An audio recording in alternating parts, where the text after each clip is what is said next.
Record.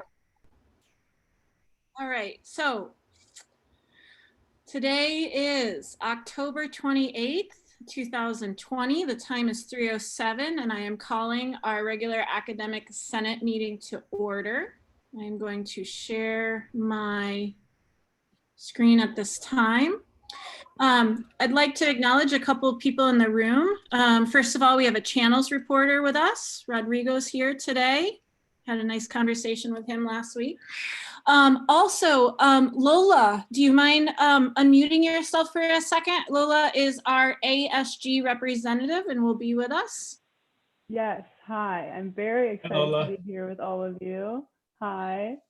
I am really looking forward to working with you guys and kind of getting some of the behind the scenes knowledge on what goes on. So I'm excited to be here. We're excited to have you. And Lila, Senate has somewhat of a learning curve. We tend to be highly structured. We really go to town with Robert rules and order and things like that. But please feel comfortable to slow us down and stop us and ask questions if necessary.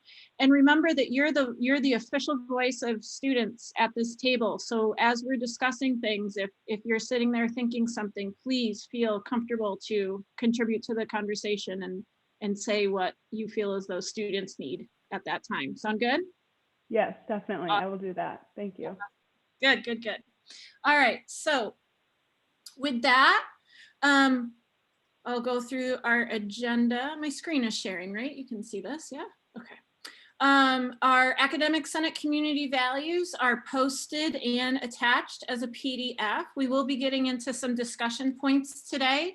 So just please remember that they're there, especially the why am I talking, why aren't I talking? We'll need that one today because I think we'll be a little bit rushed maybe in our conversation. So please keep that in mind. And also keep in mind as we talk about the budget and equity mindset, especially. And also because we're talking about the budget, I'd like to emphasize, say it in the meeting. Things are happening quickly. And so, you know, when we come together and have this time for discussion, and especially in an official capacity like this at the Senate table, please make sure you are speaking your mind here. Okay, so our Zoom guidelines are next. Please make sure you're muted throughout the meeting so that any background noise doesn't distract from the conversation at hand. And the way you get to contribute to the meeting is by raising your virtual hand in the participants field. So please keep that in mind, and then I'll call you in the order that your hand is raised. With that, we'll move on to item 2.4, our land acknowledgement. Is there somebody that would like to read it for us today? Excellent. Cornelia?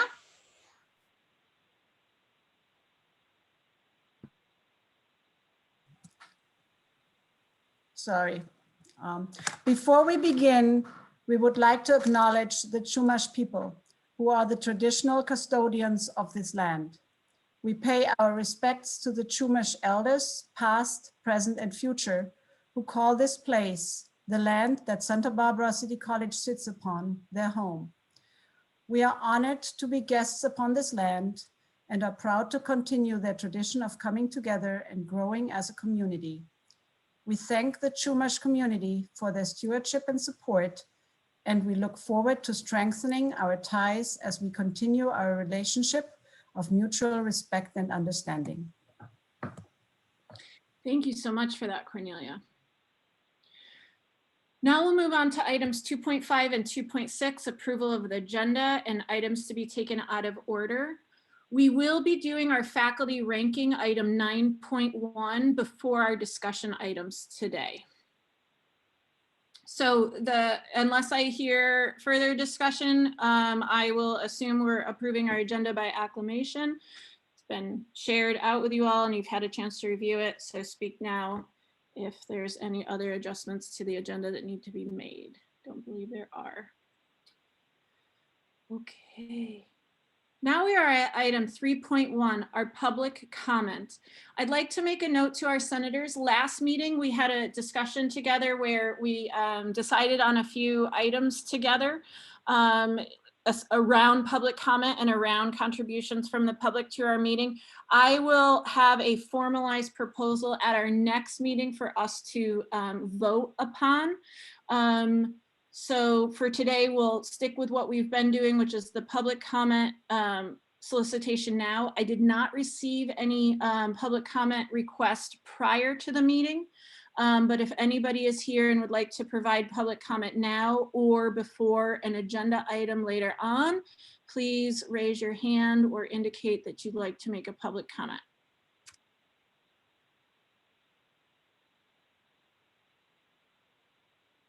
And I'm not seeing anyone and I'm not hearing from anyone, so I'm assuming there are no requests for public comments today. Okay. Item 4.1, our meeting minutes from October 21st. They have been distributed to you all at this time. Hopefully you've had a chance to review. Does anyone at this time have any suggestions for changes or edits?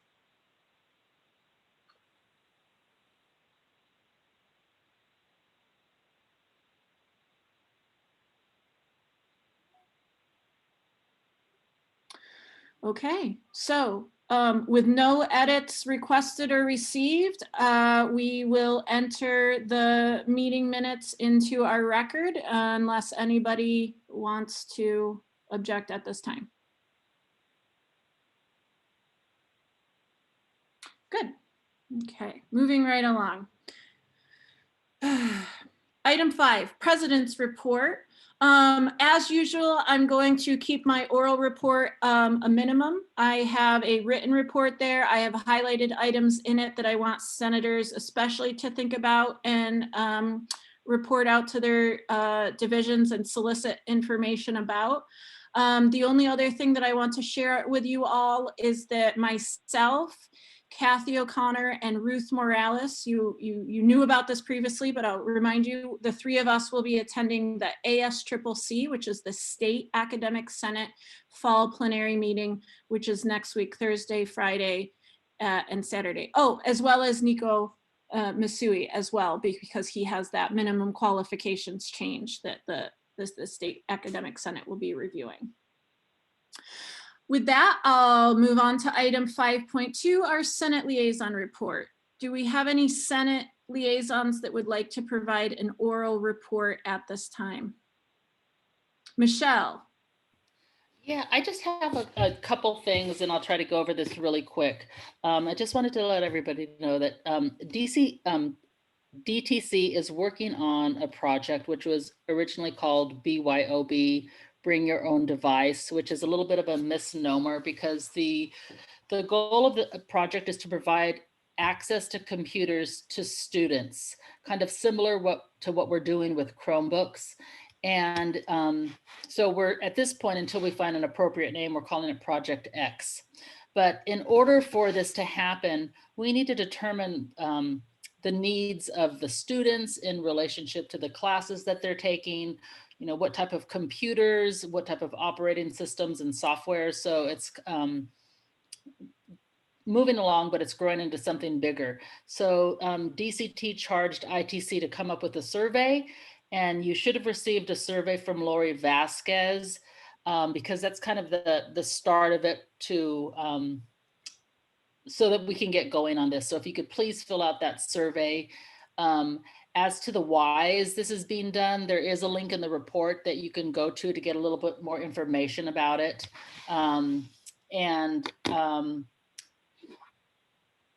So that's it from DTC and ITC. The one thing about ITC is Lori Vasquez did provide a lot of resources from webinars that are available. And I think they are, there's a lot of them. They're pertinent to people depending on your role and what you're doing. So it's a good thing to take a look at those. And then the other thing that she provided us with was some legal opinions from community colleges general counsel. And some of the things that I thought were important is the question came up, is it permissible for faculty to require students to keep cameras on during live synchronous classes?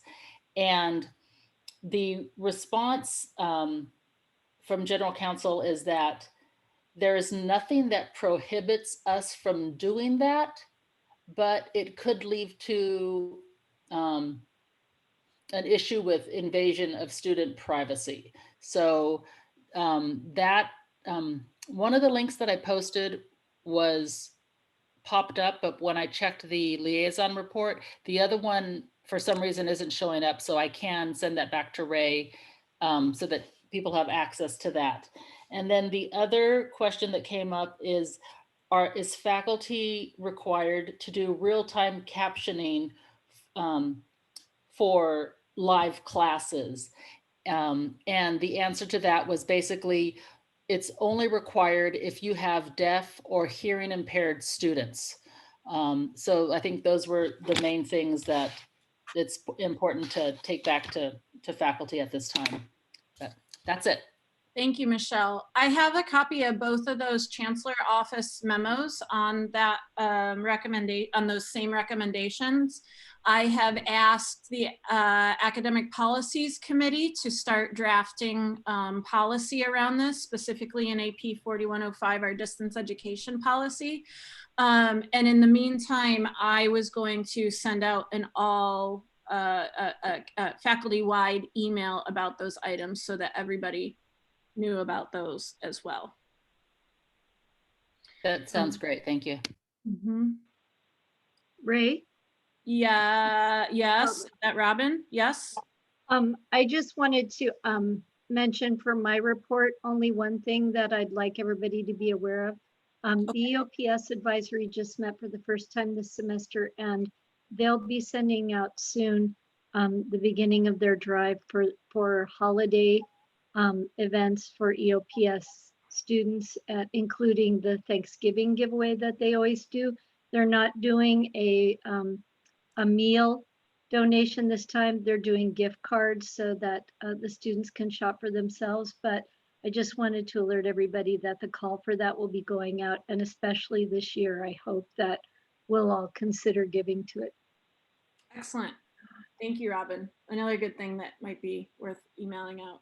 Trisha, did you have a quick question? I saw your hand go up.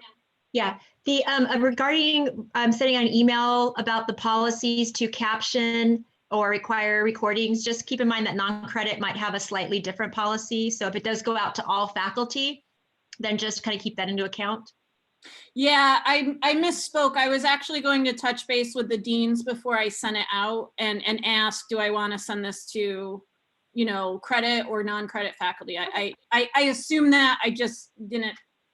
Yeah, I thought so too. I just wanted to bring it up, but thanks. It's always that good. opinion touches base on synchronous instruction, and so we'll want to be kind of gentle with it. So yeah, both of those. Yep. Ruth. It's in my report, of course, but I'll point these things out. HR, basically, Michael Shanahan brought up, presented to CPC information on headcount, both staff and faculty, and what's kind of happened over time. There are a few minor corrections that he's still trying to figure some things out, but generally, you know, accurate. And I think it's a component for us to be looking at, especially right now that we're all looking at the budget and trying to see the role of Senate and the things that we as faculty value. So we definitely a piece that we should consider. And then the Campus Climate Advisory Council that was originally proposed during public comment by Guire was approved by CPC. One of the questions was, you know, where does it fall in the governance structure? Who does it report to? That sort of thing. But the council did approve it. And then lastly, it's in my report, but I'm pointing it out because I think it's important, making sure that we remind our faculty that they need to update their SLOs on Lumen, not just in curriculum. That's it. Thank you. And Pam, anything to report out or you're good? Okay, all right. Let's see, where are we in the agenda? Ray? Yeah, yes. Michelle, I just realized I had another note written down here. Okay. Under the facilities and safety, I put some updates as to projects that are being funded and the projects that are being postponed. And I think this is relevant because it may give us some insight for those projects that are being postponed as to what the board is thinking, and it might be just a little, it's just additional information to this big budget picture that we're looking at. So that's it.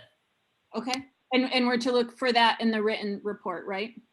Yes, and the facilities and safety. There's funded projects, postponed projects. Got it. Okay. Thank you for that. So that wraps up our Senate liaison report. So now we'll move on to our EVP report. Pamela? I am saving my time to be able to share ed programs ranking information. Excellent. We shall wait on that then. I received no public requests to agendize any items at the prior to this meeting, so there's nothing to discuss there. And we are finally at item 6. 2020 is a little bit hard. I'm sure that you can all agree with that. And now we're getting to some good stuff. I invited Darren Gerard, the chair of the, what are we calling our committee now? Sabbatical leave and faculty recognition. And unfortunately, he couldn't join us today for our single consent item, which is the announcement and acceptance of our exemplary program award to be forwarded to our state academic senate for the statewide award.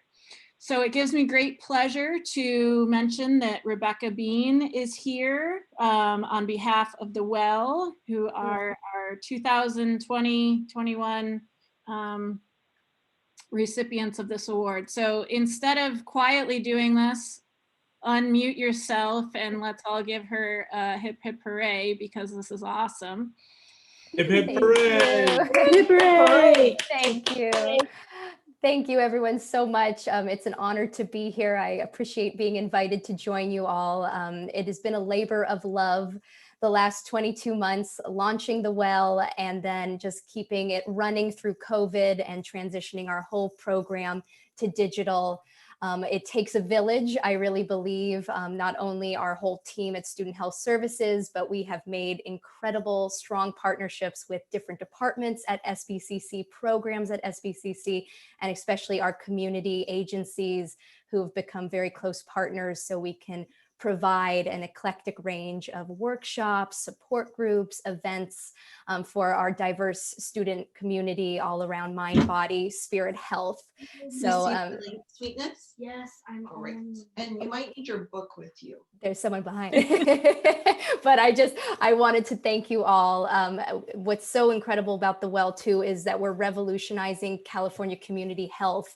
We are the first freestanding wellness center out of all 116 California community colleges to be adding this preventative health wellness program in addition to their personal counseling and medical services. So I just thank you all and thank the administration for everything to bring the WELL to fruition. So thank you again for honoring our program and sending it to the state. This is very well deserved, but we have one formality that we must do, which is, of course, approve this item on our consent agenda. Do I hear a motion for approval? I move to approve. Thank you, Ellen. Do I have a second? I second, Michelle. Thank you, Michelle. And with that, because we're via Zoom, we have to do a roll call voting. So I will go through the senators at this time. So remember that you can vote yes, no, or abstain from the motion on the table, which is to approve our nomination of the WELL for Exemplary Program Award. Let's see, Cornelia. Yes. Counselor Jen. Yes. Ellen. Yes. Jenny. Yes. Patricia. Yes. Michelle. Yes. Devana. Yes. Pam. Yes. Kathy. Yes. Robin. Yes. Jen. Yes. Robbie. Yes. Ruth. Yes. Tara. Yes. Russell. Yes. Trisha. Yes. And Anna. Yes. Excellent. With that, we have a unanimous vote. Congratulations, Becky. Thank you so much, everyone. Thank you. Thanks for the wow. Okay. Now we're on our information agenda. So item 7.1, these are documents and guidelines that have been here several times for us throughout several meetings, but they're here again for our reference as a literal information item, of course. So as we go through the ranking today, if the public or any of the senators, hopefully the senators already reviewed this, but if the public is interested in our faculty ranking criteria that is shaping the senators' decisions, it's posted there, as well as the WOPAT, there we go, method that we're using for today's ranking, and then also another information document here, which was the EVP's memos there that also provides the timeline for the hiring of the faculty that is potentially going to get hired. And now we're going to move on to item 9.1, which is our faculty position ranking. Prior to the meeting, I sent out a lot of information to you all. I sent out a PDF of a sample ballot. I also sent you, or attached to our agenda was the PDF of the document that we all created in community with our presenters, which was the follow-up questions and answers. So hopefully you've reviewed that. And then also hopefully you reviewed my how-to video and found that useful so that we can efficiently and speedily move through today's ranking. Typically, before we do the actual ranking and work through that, we have a Senate discussion. Also, we voted in our last meeting to hear the dean's ranking and recommendations. So let's start there. Pamela is ready and willing to show out and share out the dean's rankings with a little bit of context. Pamela, you have co-host privileges. Thank you so much. I'm going to stop sharing my screen and let you share yours. So go ahead. Okay, in a moment of recognizing good teacher planning, I'm not going to show you the thing until I've spoken, and then I'm going to show you the document. But I wanted to thank you on behalf of the deans and all of ed programs for being interested in hearing our perspective this year. So I think it's valuable. It won't tell you enough. I've got a ranked list with a couple of notes to let you know the items at the top of that list. We gave some context and commentary. I'll walk you through that. Out of 22 positions in a world where we know there's no way to get all the way to the bottom, we did go ahead and systematically rank. But we spent most of our time paying attention to a top 10 list and really a top 5 list. And so we put our emphasis and attention there. And I thought I'd tell you how we go about ranking at the deans. We come together and we kind of set some ground rules about the fact that no one should get bloodied in the force of advocacy. And then each of the deans speaks to positions in his, her, their area, kind of giving context to what the needs are and a little more history. All the deans read all the materials that were submitted to Senate, and several of the deans were able to listen in over the last couple of weeks for the presentations that you all did. So they were in good stead to hear the collective understanding and then to have their own individual areas of purview. So with that, I'll go ahead and share the screen and I'll walk you through the ever so exciting dean's ranking. How is that for visibility? Pretty good? Any yes, affirmative will do. All right. I need to talk to you about the system that we used. So we talked, yes? Could you zoom in a little bit, please? Yep. Thank you. Sorry to interrupt. No, better to see. So in order to see big, you can't see all the way at the bottom, but I'll walk us through the more sad news down there at the end. Is that okay? Can you see that well enough? Was that Jen? That was on. And yes, I think that's okay. Great, Anna. Good deal. So we had a pretty significant conversation about funding before we got started. And we talked about the fact that there is a proposal to consider the student health and wellness position, Laura Ferris's position, upon her retirement, moving into an administrative role. So it's a piece that we've been working on. So she did a both and in her reach out to you for a faculty position. We've also been considering it as an administrative position. That's a job that we have to have. And so we ranked that as a 0 item. We have to have it, and we considered it outside the standard faculty ranking. We did something similar with the first position in ADN. There are cottage grant funding resources available for that. We need to have that position, so we also set that aside knowing it could be funded. The DSPS position is a required match by the district. It needs 20% of its funding to come from our unrestricted general fund, the same money that gets used for all the other faculty positions. So we numbered that 0.2 to recognize the fact that 20% of a position needs to be funded for that from our unrestricted resources. And then we walk through the rest of the positions. So medical imaging services, that's the RT position that your group had proposed as a high ranking last year. We went forward with that as a district, and that search was unsuccessful. It's absolutely critical to that program, so we ranked it number 1. The second position is the biomedical sciences, in biology. That was another failed search that we had this spring. That's a really critical position, a huge FTS generating area of our college, and a need across STEM and in our allied health program. So we ranked that number 2. The HIT position, we've had a number of retirements, and it's weakening the core of that program. So we put that number 3. We have a separate accreditation requirements for that position. So we've put that there. We ranked journalism number 4. We're really concerned about the risk of not replacing the single full-time faculty member in that area, and recognizing the value that the channels brings to us as a critical element of the fourth estate at our institution. We then ranked computer science number 5, chemistry number 6, business administration number 7, the art department number 1, with a focus on art history, but we'd like to encourage that department to think about hiring people with art history background and some studio art skills. And so we would encourage people to find an art historian with ceramics background. The academic counseling center position, number 9, American Ethnic Studies, number 10, the English department at 11.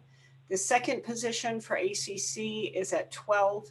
HIT second request at 13, the art department second request with a focus on ceramics at 14, theater arts at 15. Computer information and technologies is combining its efforts with computer applications. When that merger happens, along with some other work we're doing with CNEE, there will be more full-time faculty than if they were single standalone departments. So we think that they'll be able to manage their support for the next year. Music at 17, the 2 next positions of ADN, their requests are 18 and 19. So I'm going to shrink this back down a little bit, or maybe the bottom is a little less important for today, and show you the top again. And Ray, I'm not sure how you want to handle this as a document, and I sent you a copy of that to your account. So yep, I'm going to print it as a PDF and then attach it to today's agenda so that it's available. Okay, that sounds workable. And maybe we leave it up for a few more minutes if people want to take notes. And then as you're looking from your departmental cells and your representative spaces, I'm sure that everything you look at here feels like a loss. And you're looking at the areas that you've been advocating for. Ranking in this kind of a way can be really difficult when we think about it personally and departmentally. So at every level that you can step back and try to see the whole, that was the approach the deans tried to use. And we worked really hard once we moved out the things that we knew could be funded in some alternative way to really see things as part of a holistic approach to the comprehensive notion of the college, something that we're all really supportive of. And each of us felt like there was a loss as we move further and further from number 1 and number 2.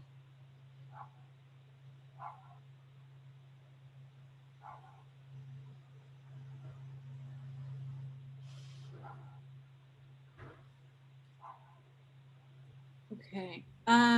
Senators and the public, I just added as a PDF to today's agenda the document that Pamela is sharing on her screen or on our screens, and it's called addendum_deans ranking 2020.pdf.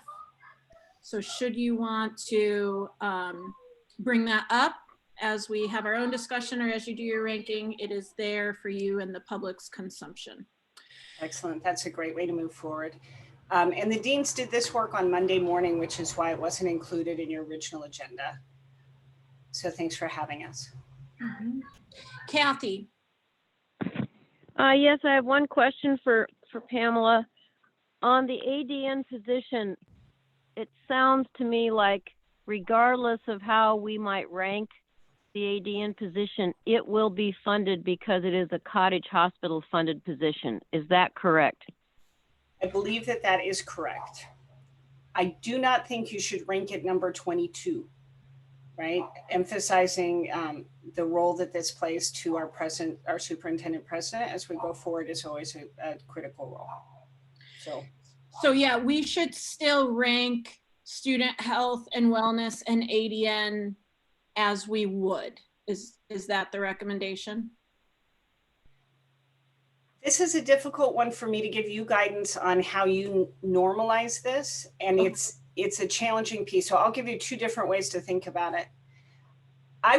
This list can be a corrective based on funding that I can hand to the president. So I can make the same argument with him that I just made with you about 0, 0, and 0.2. And he can understand that in context. If we can fund all of those, we can simply take them out of any joint ranking that you do, set them to the side and take a look at your numbers. Ray can help carry that message to the president. That's one way to consider this. The other way, and I talked about this with steering, you want a deep and meaningful priority ranking from your body. That's an important piece regardless of how much money we have to put behind it. And you want to really commit to what you think is most important for the institution. If you feel like those are positions that you would hate to be without if something went wrong, and you think that's number 1, 2, and 3, then that's incumbent on you as individuals representing your areas. So there's a lot of weight in this decision-making, and your collective voting plays a role. So I don't want to necessarily influence you in the way that you sort. This is the way that we came up with to try to manage that. Thank you for that, Pamela. So yeah, senators, we'll have that discussion prior to our voting. Robbie, your hand went up and then it went back down. I'm fine, thank you. Okay. All right. So at this time, we have the dean's rankings in front of us for our conversation, and we can open up the discussion now amongst ourselves. Do senators have anything that they want to ask, they want to say? Cornelia. Yes, thank you. I would like to say a few clarifying words on the CIT, the Computer Information Technologies. So for one, as we have with several departments, it's a very small department with a great variety of different areas, very different ones. And therefore we had at the moment 3 faculty members who kind of sharing the expertise areas. This is in fact shrinking by 2 people who are retiring. I just wanted to point this out. I understand that there was from the EVP just mentioned potentially a thinking about moving into merging with another department. That is not decided at all. This is in very infant stages, and I feel that we should go with what we have at the moment, that we have a very small department with a great variety of needs, feeding in several other programs and losing 2 of its 3 faculty members. Thank you. Thank you for that, Cornelia. Jenny. Thanks. And I did just, I was looking at the dean's ranking, and I know that on their list, they had in a couple places where failed searches played into their ranking. And I just wanted to point out that there wasn't a note about the fact that English was supposed to also get a position last semester. We lost that due to the budget crisis, as you know, but we were in the final round of selecting a candidate.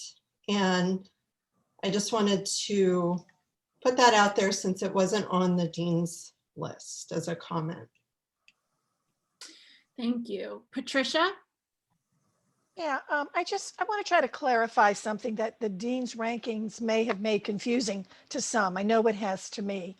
I had actually independently come to two of the same conclusions as the deans, that we should pull out, I'm not trying to influence anybody, I'm just using this as an example, that we pull out DSPS because it's really apples and oranges.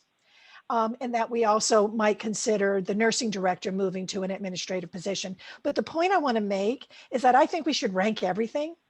And then after we're through ranking, we can agree on qualifications or recommendations that we want to make to qualify certain ranking things. I think if we tried at this point to pull out AD and nursing because Cottage might fund it and pull out DSPS, the ranking could become very confusing to some. That's my thought. What do you guys think?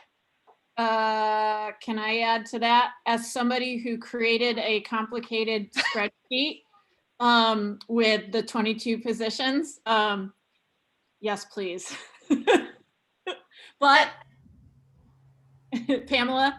I should have been clearer about that. I got caught up in my own form that showed the complicated big thinking at the top. That's precisely what we did as deans. We ranked and then we figured out those things, and that's why they moved to the top. So we went through the whole of the process like you're going to. That's a much, Patricia and Rayanne, that's a much better explanation of a good way forward. So not to also influence, but that is the approach that we used. Yeah. Coolness. Robbie. I was going to agree, because if we put something at the top that Dr. G knows we can fund, then he can just go to number 2. Right. But is this where we're just sort of expressing our opinion and making our plugs? Yes. Okay. I want to make a plug for journalism. I think it's hard to imagine a school without a school newspaper. And you know, there have been studies that have shown that cities that lose their local newspapers suffer an increase in property taxes because there aren't journalists there to keep politicians in check. And so I feel pretty passionately about that. It's hard to imagine a school without a school newspaper. And it's hard to imagine the last 2 years at this school without some of the articles that have been written and sunshined certain incidences. Exactly. Ruth. I think even independent of the form that you created, I think we should keep all positions in there because we need to give a true representation of what this faculty body, or at least senators here representing their constituents, what we value. Robin?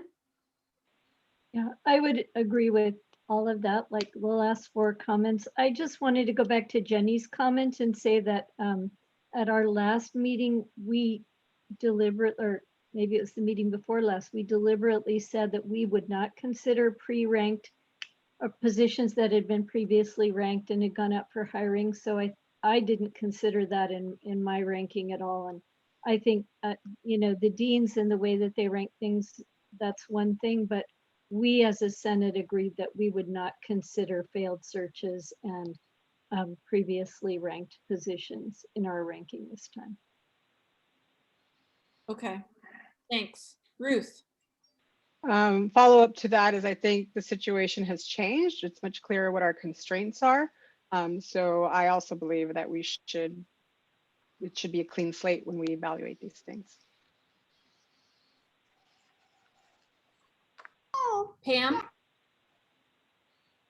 I'm not sure anyone has the real answer to this, but one of the feelings I had after the presentations is we have 3 areas that it seemed like their accreditations were at risk.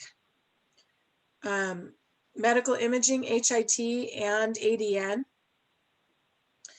And so based on that, and that's 3 positions, and there's only 2 we have to give, although now I suppose ADN could be funded by Cottage Hospital. But what I'm wondering is, what do we mean by the accreditation is at risk? Like, if we don't approve this position, does that automatically mean they will not be accredited? Or what, I guess, what does at risk really mean? Because it seems to me, I'm not sure that we can give all of those positions. I don't know. Well, from what I remember, sorry everyone. From what I remember during the conversation, it was that it might put their accreditation at risk, but I think that that might is a very risky thing to do, right? So they didn't say that it would, well, at least for the medical imaging, I remember Bruce saying it might put us at risk, and I think I remember the same thing from Sarah Orr.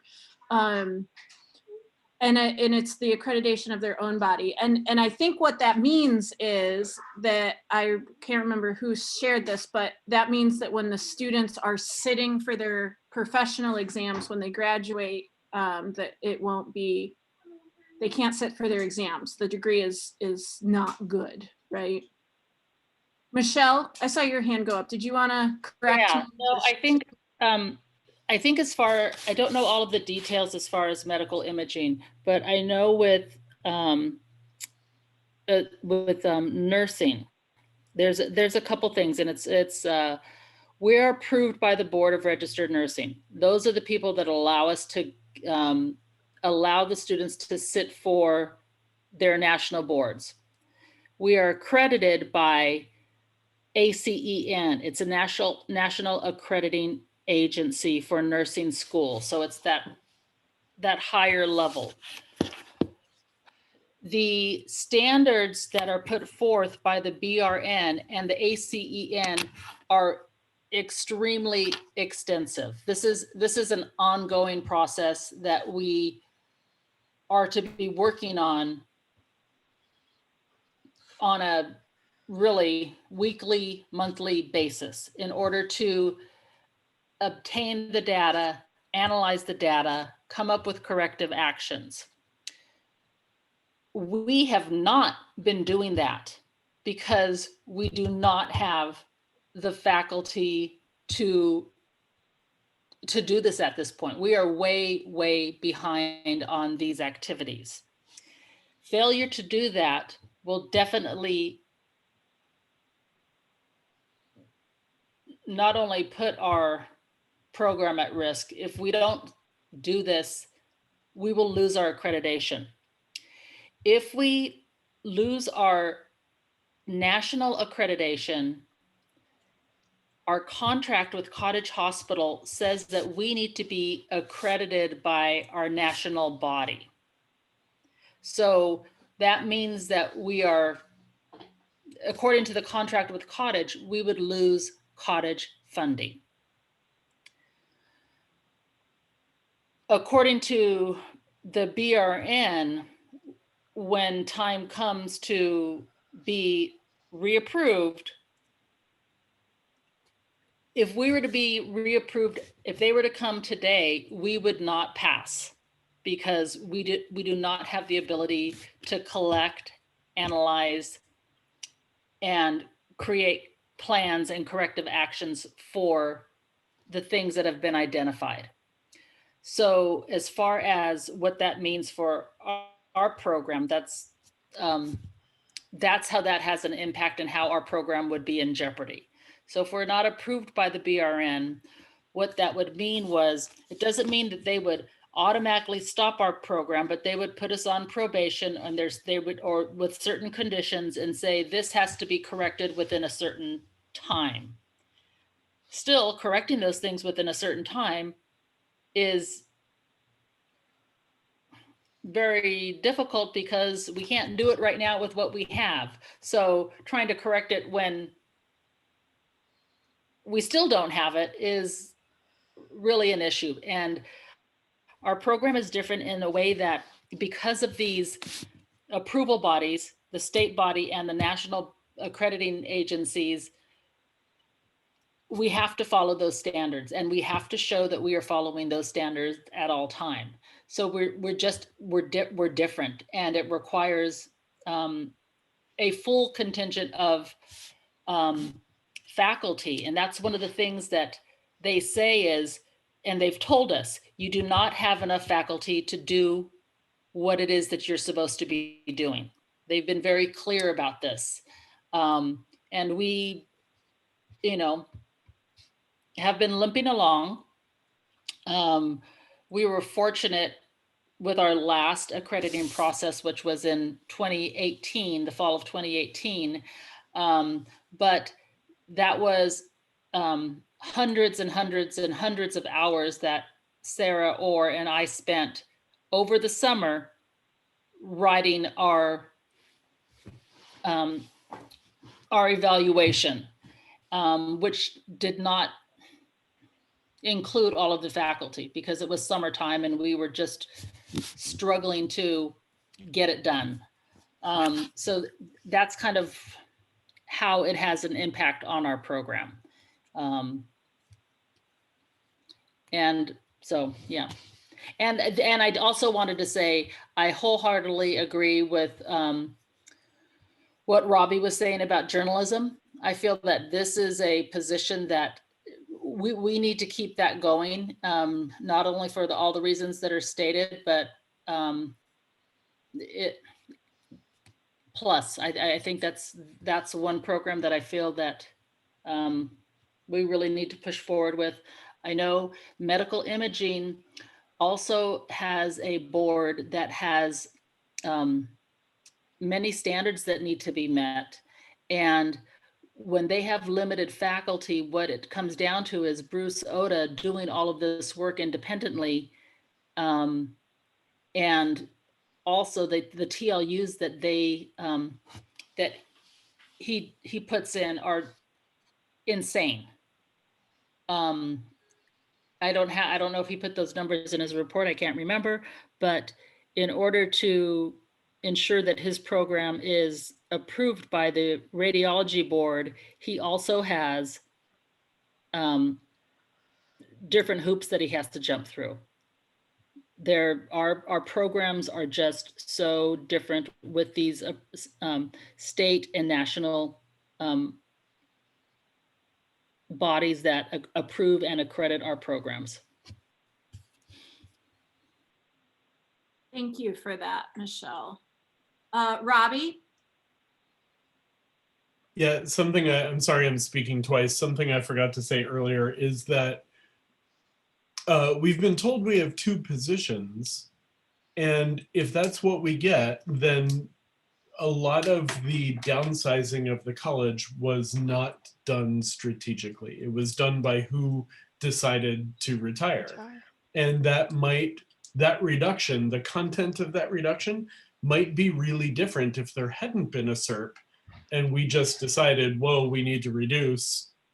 We might have done it differently if we had done it more strategically. So relying on the SERP to reduce the size of our faculty is not strategic. And I think that there's a place for a conversation for us asking for more than 2 positions, even though what that will likely mean is layoffs. So yeah. I don't know where the right place to talk about that is, but I think it needs to be brought up. So we'll get to that after ranking. Let me just say yes. We'll have that conversation. Patricia.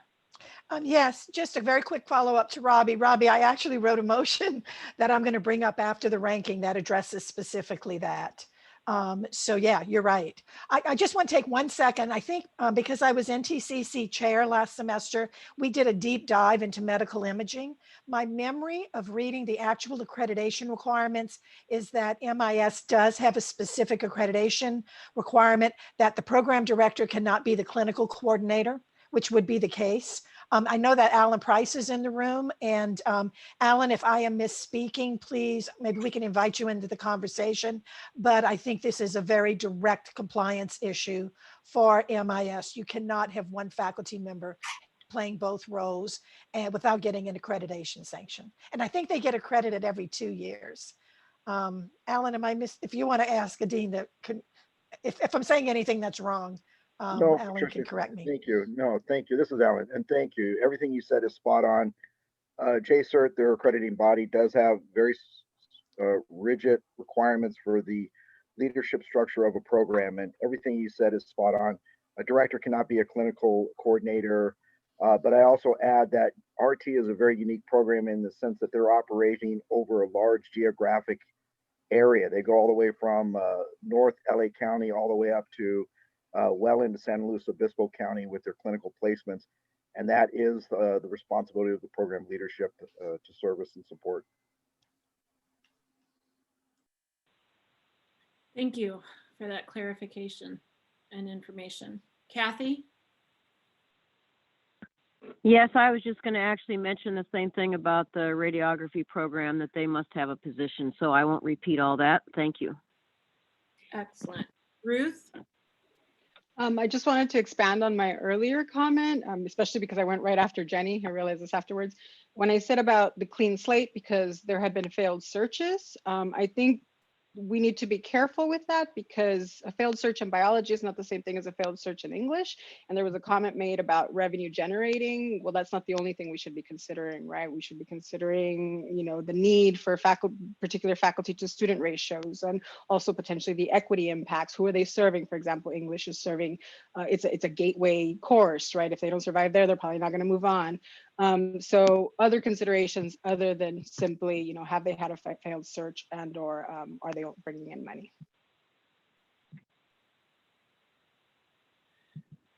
Okay, so with that, I'd like to invite anyone else that hasn't had a chance to contribute to the conversation to ask a question or contribute. And if not, I think we should get ranking, get voting. Yeah. Then let's do this thing. All right. Rayanne, did you send us it? I just received an email from you with a ballot. Is that what you're doing, is emailing it to us? I was just going to explain that. Okay, sorry, because it says I can't do it. Okay. It's okay. Friends, senators, we are voting electronically. Like I said, I hope you found my video that I shared out helpful and how this is going to happen. So at this time, you all have a PDF sample ballot that you could have written your notes on. But as Kathy just mentioned, sitting in your inbox right now is a link to a Google form that is entitled Ranking Round 1. This form collects your K numbers and does a K number check to ensure that only current sitting senators are voting. That's how we're going to do this pseudo-anonymously. Your K number will not be shared out or showed publicly. Rayanne. Oh, sorry. It's okay. And then you will go through, and for each position, you are going to put in your ranks. So I will say it again. This is the WOPAT method. So the lower numbers are the higher ranks. So you're going to, for round 1, you're going to do 6 1s, 6 2s, 5 3s, and 5 4s. So I see some hands up at this time. Kathy? The ballot will not let us do anything. It says it's no longer accepting responses. I just re-clicked it and it works now though. Try re-clicking it. Okay, that looks better. Ray, can you repeat one more time? What's a high vote? Is it a high number? The high vote is number 1. The low vote is 4. Got it. Jen? Yeah, so I am clicking that and I refresh the tab And it's still saying that I need permission. Are you absolutely positively sure you're logged in through your pipeline email? I can check. I'm not too, I mean, if I'm on Zoom and this is my little SBCC face, let me see what I can do here. Ray, are we just clicking on the number? Is that it? Just, I'm sorry. Go ahead. I'll play with this and see if I can get it to open. So I'll go ahead. Jen, I was having the same issue, and when I right-clicked and clicked open in a new tab, it worked. Okay, let me try that. Thank you. And I have a point to clarify that, so we are keeping the zeros that could potentially be funded elsewhere in. So just to be clear that everybody knows that we're not assuming, we're not considering them in our valuation of ranking. That's right. We are ranking everything.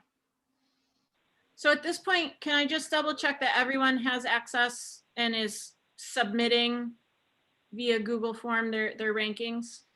Can I say one more thing? Sorry. Okay, so that worked, and I don't know who gave me that suggestion, but thank you. That worked fine. And then in this first thing, because I missed it because I was toggling so many windows, am I just supposed to enter my K number in that first slot? Is that what that's for? Yes. Okay. And it doesn't have to match the number that's on there now. Yeah. No, it's that's my actual K number. Your actual K number. Okay. Okay. Now I'm good. Thank you, everybody. Awesome. I have a question. There's a 1, 2, and 3, and 4 after each one, and if you hover over them, you get an X on the right.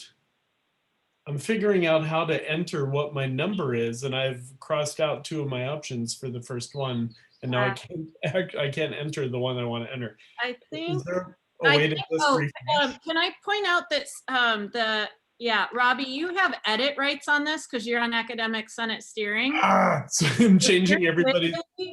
Yeah. So that's what's going on there. Oh yeah. Oh God. Yep. Okay. Hold on, everyone. Stop what you're doing. Robbie messed everything up, so please hold. Literally everyone stop. Because I'm gonna have to send you all a new link. Thank God. Thank God. Thank you, Robbie. While Ray's doing that, when we're back in person, beers are on me. Can I just clarify, what we're doing is we're crossing out the one we don't want. We're pressing that X button and getting rid of the answers we do not want. No, that's what I did. And I messed it up. You also have edit rights. So it sounds like you're editing the form when you do that. Right. Oh my gosh. Okay. Then I will not do this anymore. Senate Steering has edit rights to this. So my steering members were editing this as you are all supposed to be putting this in. Sorry, guys. A few departments just went away. Okay. Yeah.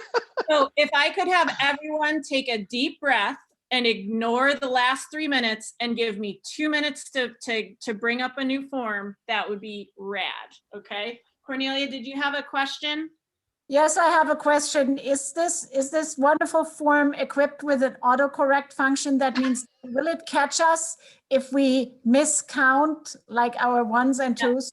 So it will not allow us to submit 7 ones. Okay, it will allow you to submit it, but I will see that you did it, and then I will let you know. So can I just say that you are all terrible students? I made a video that explained all of this, and clearly some of you haven't watched it. I watched the whole video. I know the WOPAT method. Right. So let's give Ray a minute to fix my mistake. Yeah. Let me, and it sounds like it wasn't just yours, Robbie. I got a crying baby and I got to fix this form. So let me plow through this and then I'll get you all a new form. It should take me 2 seconds. Yeah, so we should all close out the other one for sure. That way we don't mix them up. Yes.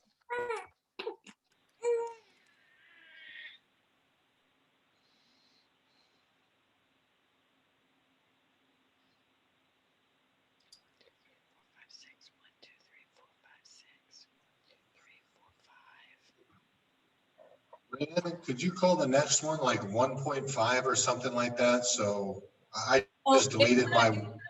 It's gonna have capital letters and you're gonna know. Got it.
Okay, a new ballot has been sent. Please give that one a new try. Robbie and Patricia, don't you dare edit it.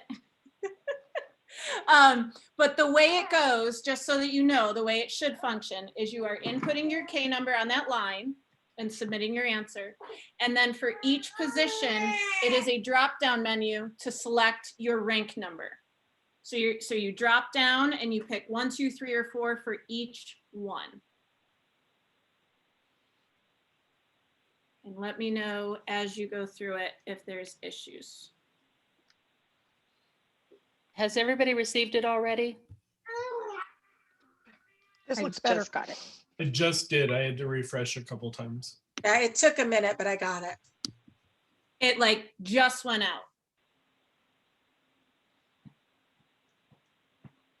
So Rayanne, under the first one, I was picking academic counseling 1. I only have a number 4 or option 2 that came up. Okay. I don't know what That's the old one. That's the old one. So the new one at the top, it's going to say this one in capital letters. Well, I opened up the latest one you sent. Okay, all right. Now here's another one. All right, thank you. Sorry. Nope, that's okay. So yeah, senators, use the one that says this one, capital letters, 2 exclamation points. Art room remote meetings, awesome. This worked out so well in my head before the meeting. I was like, and everybody's going to use the Google form. And I have these functions to check everybody's votes. It's going to be great. Actually, it is great because how else would we have done this? Ray, So, did you remind everybody about the people that had requested more than one position about? Yes. Okay. Yes. So academic counseling, ADN nursing, and HIT CIM all requested more than one position. So they are labeled position 1 and position 2, and ADN is position 1, 2, and 3. When you are ranking, your highest rank, your higher rank, relative term, must go with position 1 or position 2 if there's the third one. So let me explain that differently. As you're ranking, you can't give a lower rank to position 1. So if you are ranking, I'll use academic counseling center position 1 and position 2 as my example. If you are ranking them different ranks, your higher rank, which is a lower number, needs to go with the first position. Okay.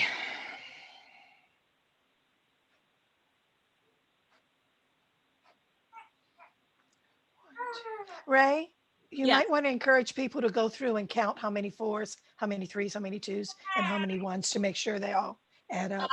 I have a check, Patricia, on my spreadsheet that will check.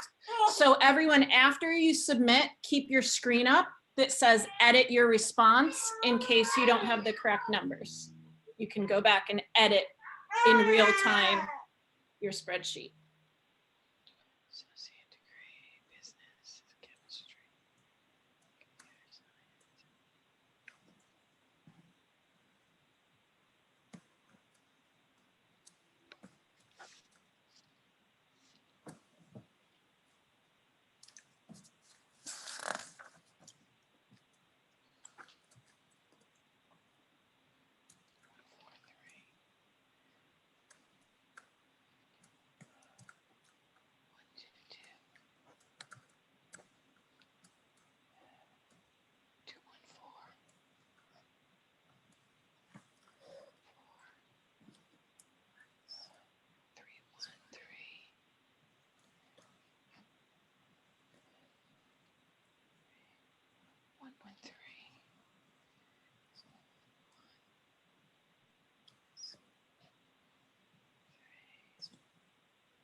Too many ones. So you have too many ones, Patricia. We can hear people whispering.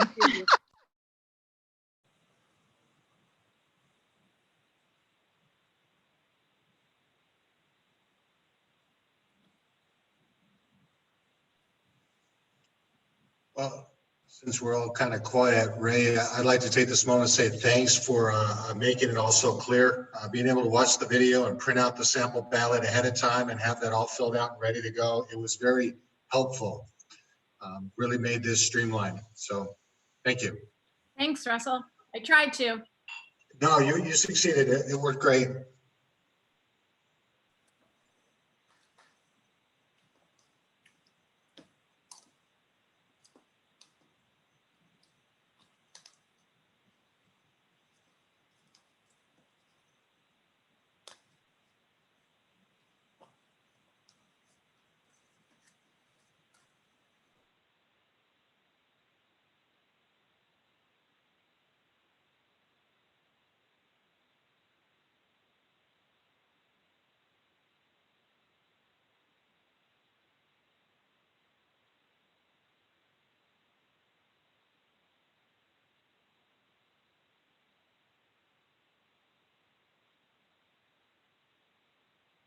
Just to let everyone know, we have 13 people that have submitted their responses. So I'm just waiting on a couple more.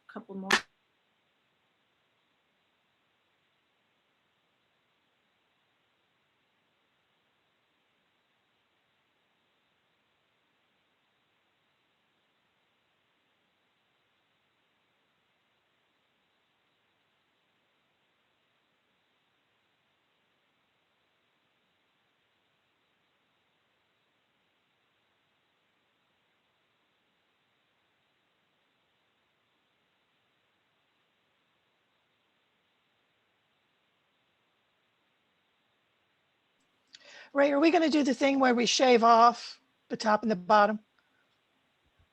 Yes. Okay.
So I'm going through the checks.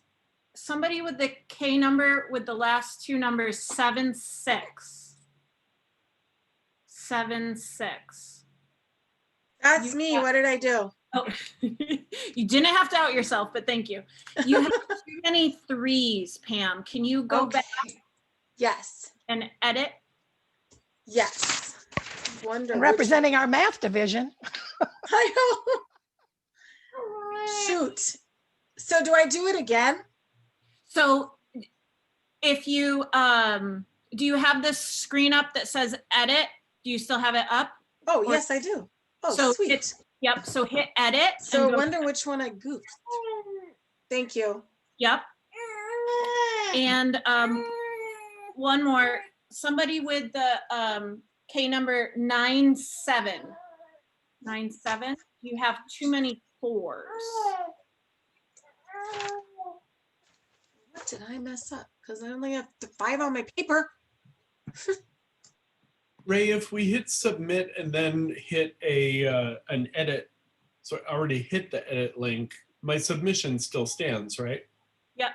No, as you, so if you go back and edit it, it will update the spreadsheet after you hit submit again. Okay, but if I don't change anything, you have my initial submission? If you don't change anything, I have your initial submission. Yes. Okay. Has everybody voted? Let me check.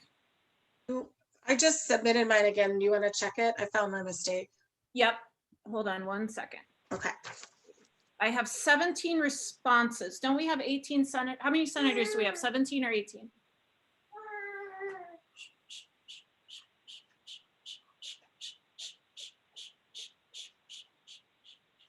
Anna, I saw your message.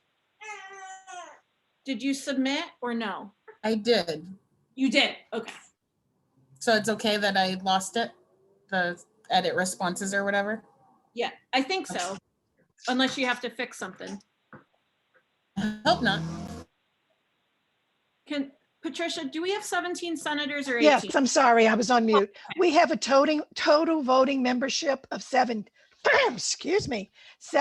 which excludes you and our EVP. Okay. So if you've got 17 votes, we're golden. So let me recheck everybody's ballot and then we can finalize it.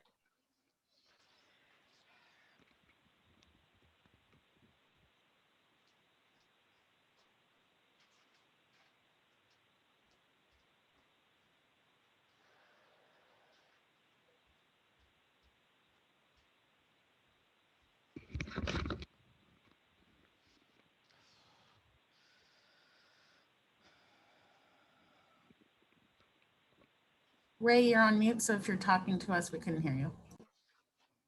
I'm telling Franny I can't take her to the beach, but thank you. Sorry. It's okay. I'm doing that while I'm doing the spreadsheet. And breastfeeding Olive.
Okay.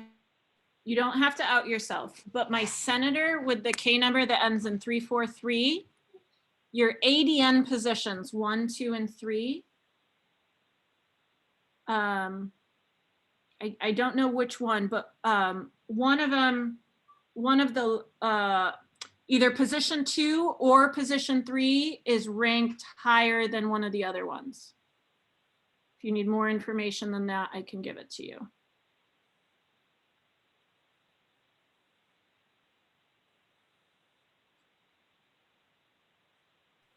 Ray, that was me, Patricia, because I've only done this 100 times. It should be fixed. Okay. And let's see, my senator, let's see, is that one? E. 376, that's you, Pam, right? You outed yourself before. Yes. Okay. What do I do now?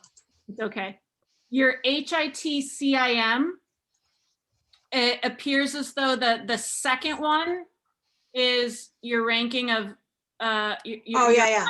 That's what I thought I fixed, and I switched it the wrong way. There we go. Okay, cool. Thank you. What are you teaching these students in the math department? You don't want to know. Not arithmetic, I can tell you that. Okay, couple more checks, guys, and then I'll have this done. Okay.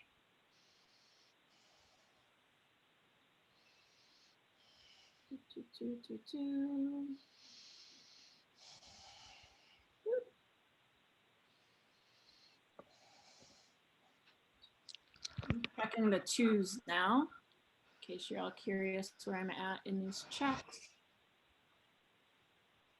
Looks like everybody counted their 1s correctly. Aha, okay. 2s were counted correctly, that's a good thing. I'm checking your 3s. Okay, my 3s are good. Yep. Dun, dun, dun. Did everybody get their 4s right? If so, we can finally have a look-see. Okay, all right. Yes, yay. Okay, Patricia and Pam, you got those things fixed, right? That I told you about? Yes, mine, I hope. If so, I can finally do this. Okay. Gotta love spreadsheets. All right. Do it here. Edit, paste, transposed. Delete that. Okay. Now I'm going to add up everything. Type those two. Okay. All right, so I'm adding columns what?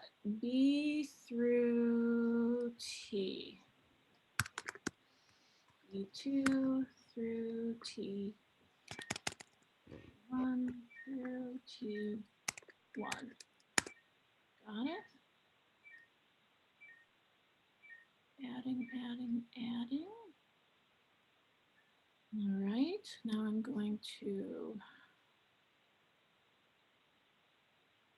sort. Okay.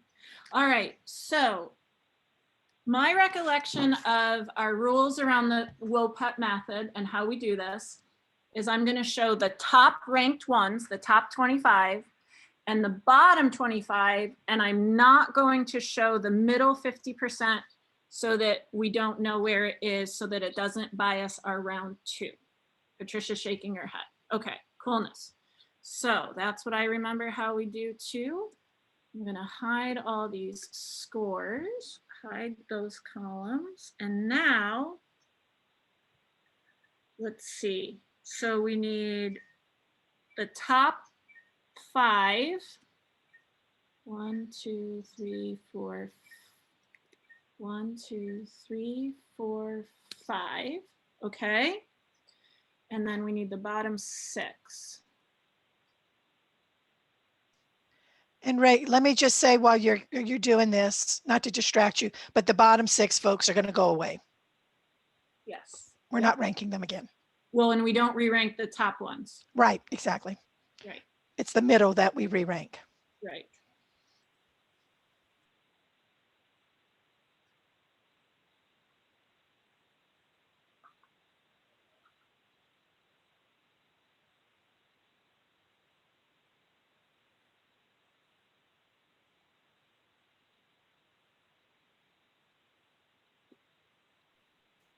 Patricia, sorry, but what you meant was that those rankings will stay as they are, right? They're not, the bottom are not going away, but they will be ranked as they're ranked.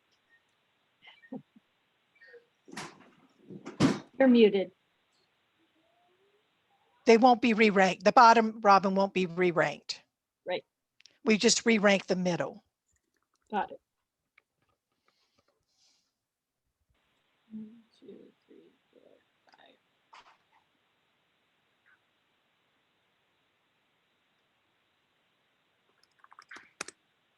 5. Bottom. Okay, guys, I almost got this. I promise. 1, 2, 3, 4, 5, 6. All right, top 5, bottom 6 for a total of 11. How is that possible? 263. Okay, fine, whatever. Okay, I'm ready to share my screen and show you our top rankings.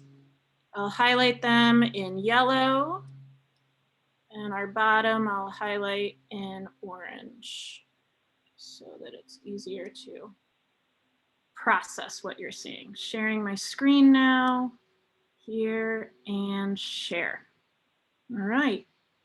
So in the order that they are ranked, ADN nursing, position 1 is our top ranked, medical imaging sciences.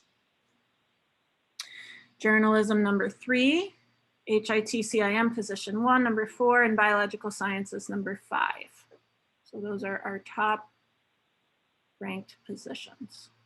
Our bottom, American Ethnic Studies, HIT/CIM, position 2, ADN nursing, position 3, theater arts, 4, academic counseling, position 2, and music.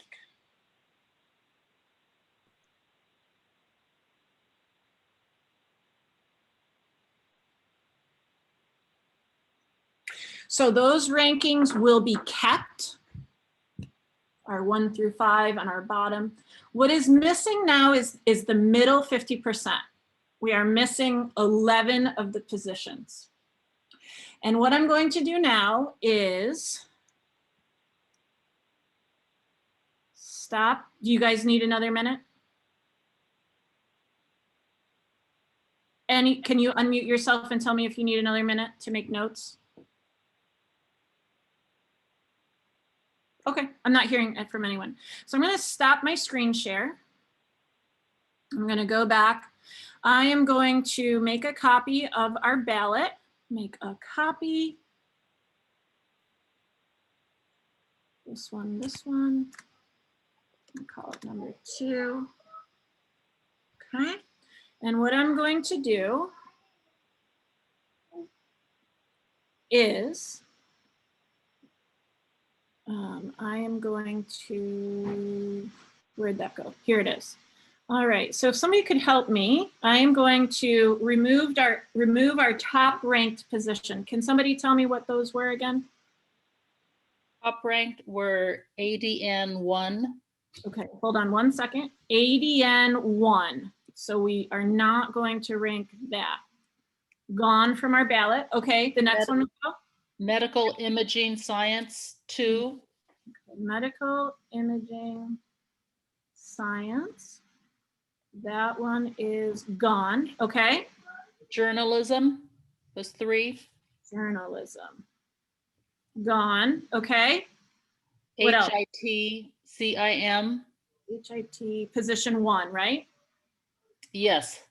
Okay. Gone. And biology was 5. Okay. Gone. And then our bottom ones? Our bottom ones were American Ethnic Studies.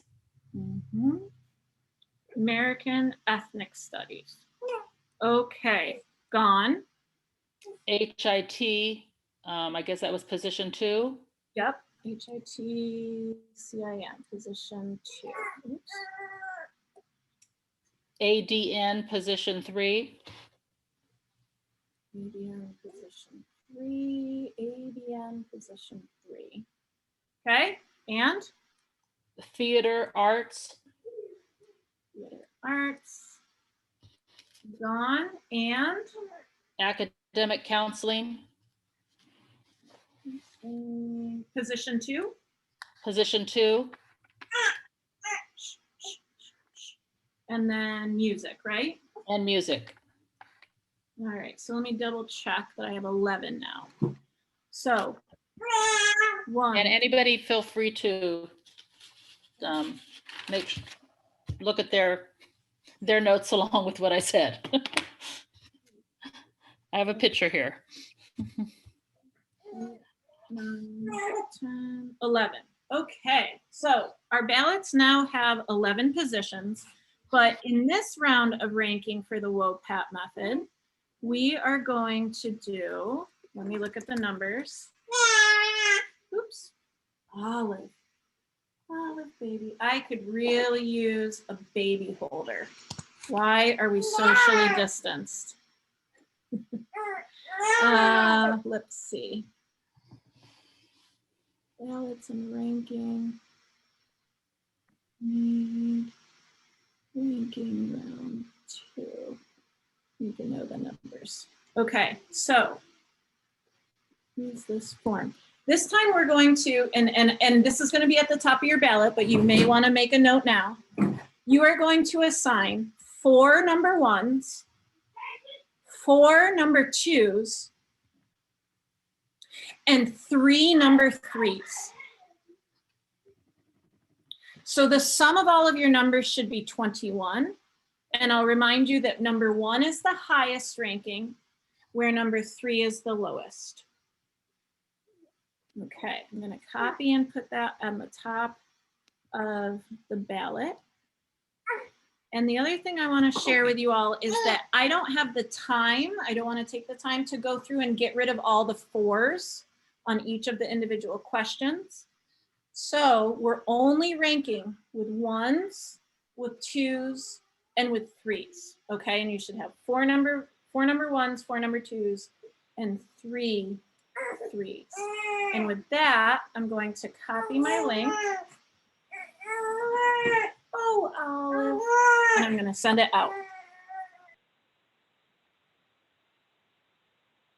Ray, sorry, can you repeat the number for each one?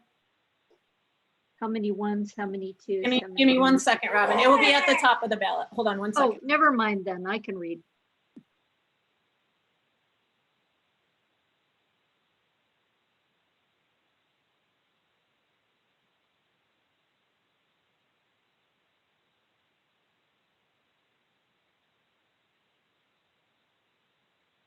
Okay, so through the power of the internet, it was just sent out. So again, there are no number 4s, even though that they're on the ballot.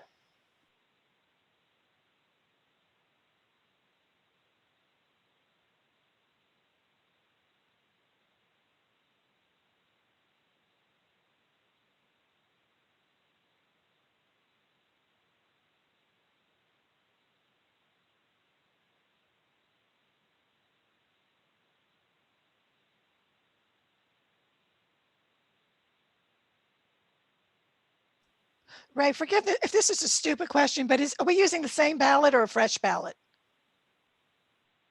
There is a fresh ballot that was just sent to you all. Yeah. Via email. Got it. And it has only 11 positions on it, and it has the new instructions at the top.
All right, I'm gonna start checking them. Looks like we have 14 responses at this time.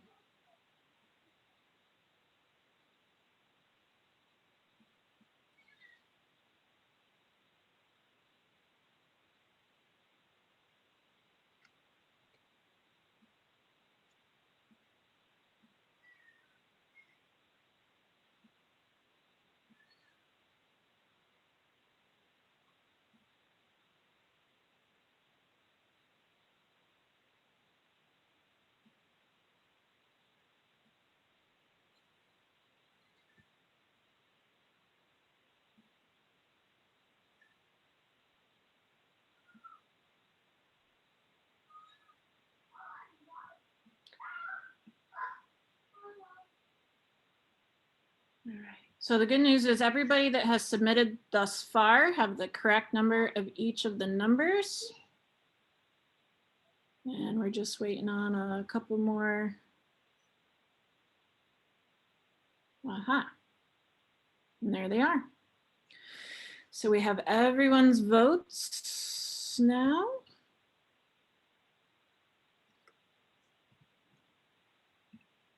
And I will just finish this out.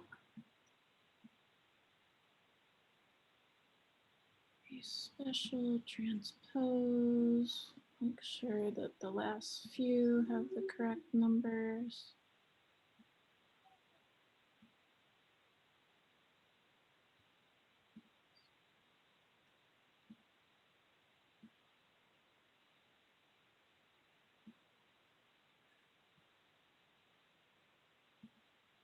So far, so good.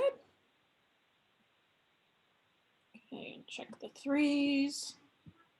All right, yep, everybody has the correct numbers. I'll check the totals as a one last check. Excellent, okay. Now I'll do the adding. Sum columns B3 through B what, or no, not B, through R.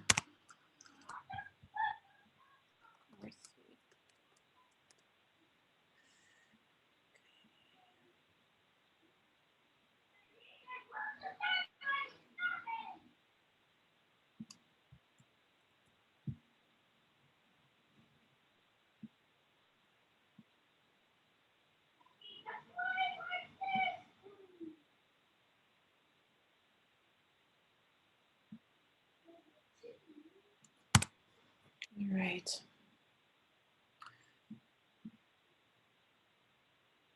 Sort.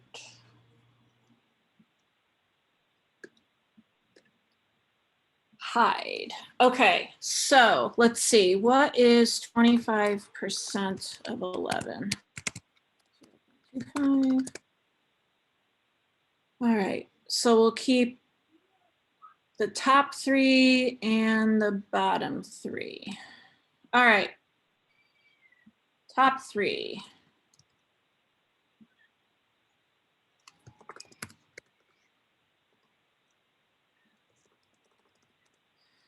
So this determines our next three on the top and our, how do I say it? The former three on the bottom. I don't think I said that right. Let's see. 1, 2, 3. 1, 2, 3 on the bottom. So again, tops are yellows. Bottoms will be oranges. All right. Share my screen. All right. Can you all see that? Good. So we got English, business administration, and then chemistry. And then for our bottom ranking, we have DSPS, art, ceramics, and student health and wellness.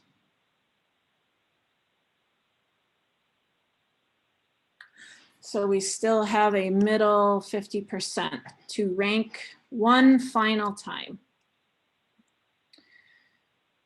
Let me know if anybody needs more time.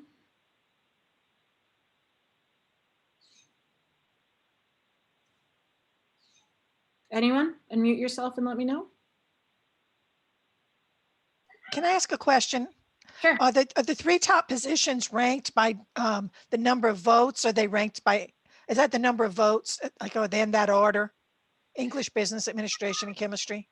That is the ranked order. Okay, great. Thank you. Okay, so if somebody could help me again, make the last ballot. I got it again, Ray. Okay, so give me, Michelle here. yes, thank you. Give me 1 second, Michelle. Ranking round 3. Oops, what did I just do? That was weird.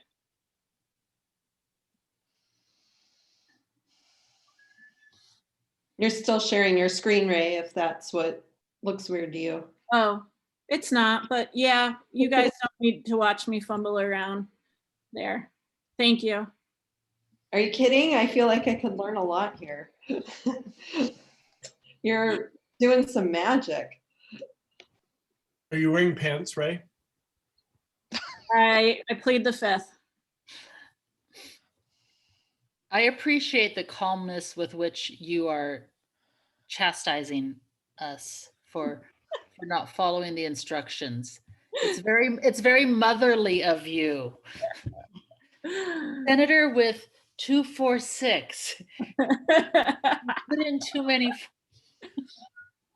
Is it motherly or is it my teaching? Is it my non-judging teaching voice? I don't know. Either way, I appreciate it.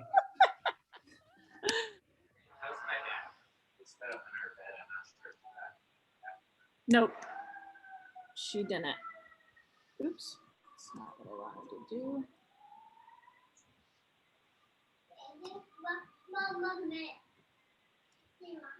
Okay, Michelle, if you could let me know what to delete.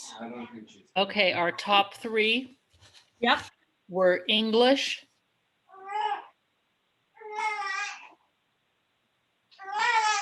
okay, business administration, okay, and chemistry. Got it. All right, those are gone. What are my bottoms? Disability program, DSPS. Yep. Okay. Art, ceramics. Art, ceramics, gone. And student health and wellness. All right. All right. So senators, that leaves us computer science, computer information technology, ADN, nursing position 2, art history, academic counseling. Okay, so I'm going to send this to you all with this link. Copy.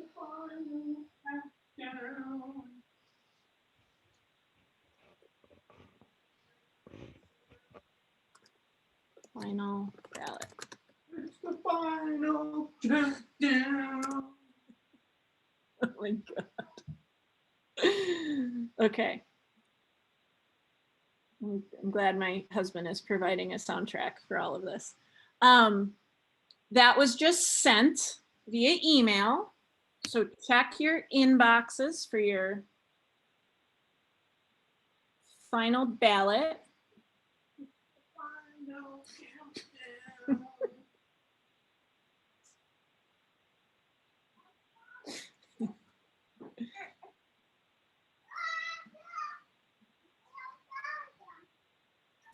Sounds like a whole family choir going on. I am literally going to have that song in my head for the rest of the night. Tom, thank you. She is really counting down the minutes till the end of your meeting.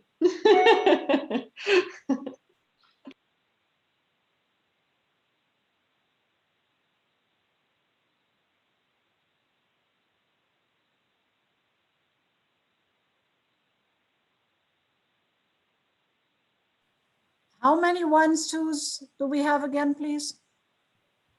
It's on the top of the ballot. It's on Sorry, the top. yeah, see it, sorry. Okay. You got it?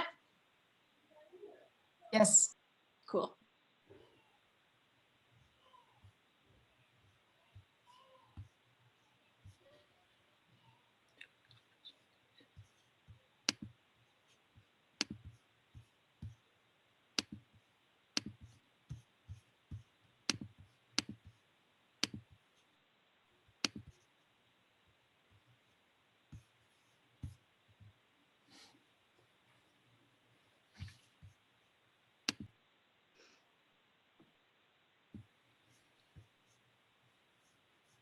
Ray, it's Michelle. I just submitted mine. Yes. And I think I filled out all the boxes. Okay. I'll let you know. The submit went very quickly.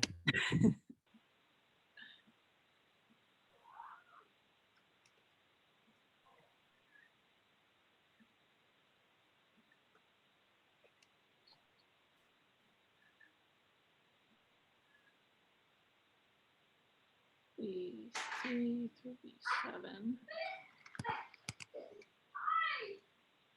A10.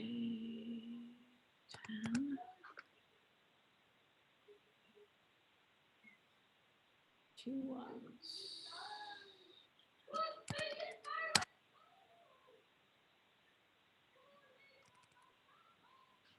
A2.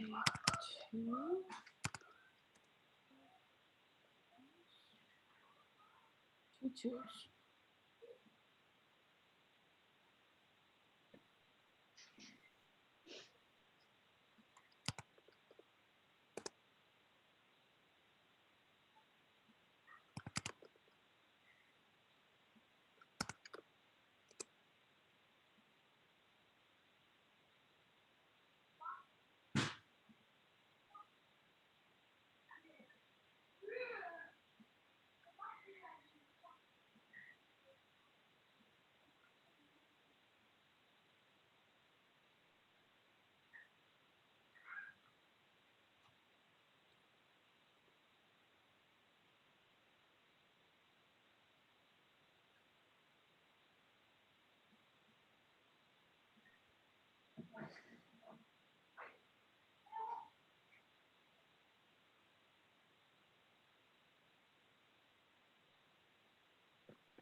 Aha.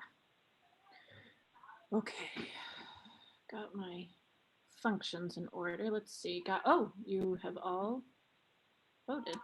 The time that it took me to do that.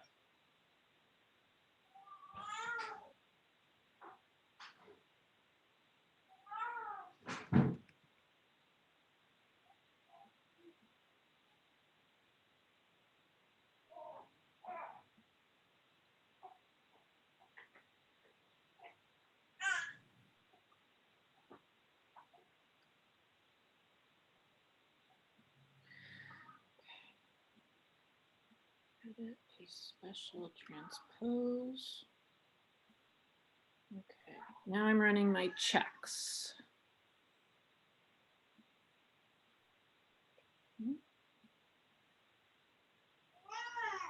Michelle, everyone voted for all of them, so you're good.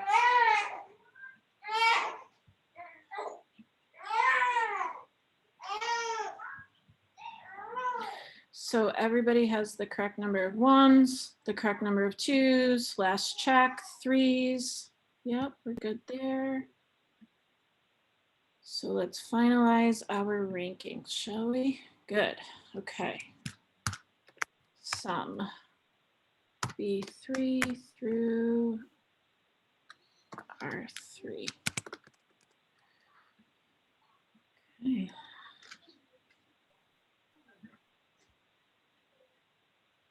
And then sort.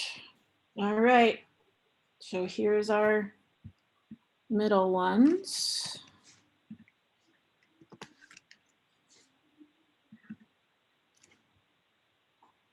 Share screen, share screen. All right. So our middle ones: art history, computer science, academic counseling center, position 1, ADN nursing, position 2, and CIT.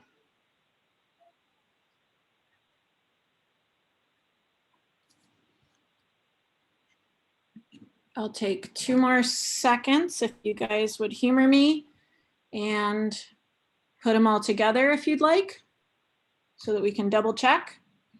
Yes, please. Okay, all right, give me just a few minutes to do that. Oh, and I'm still sharing my screen. I don't want Jenny to see my secrets.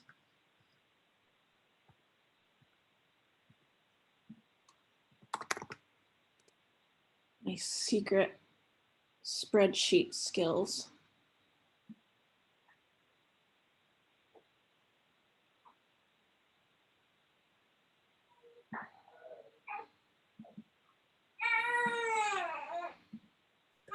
I'm with Olive. I too want this election to be over. Read into that what you want.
All right, so I have it. I'm having trouble trying to fit it all on one screen so that you can all see it at once, but here's what I got.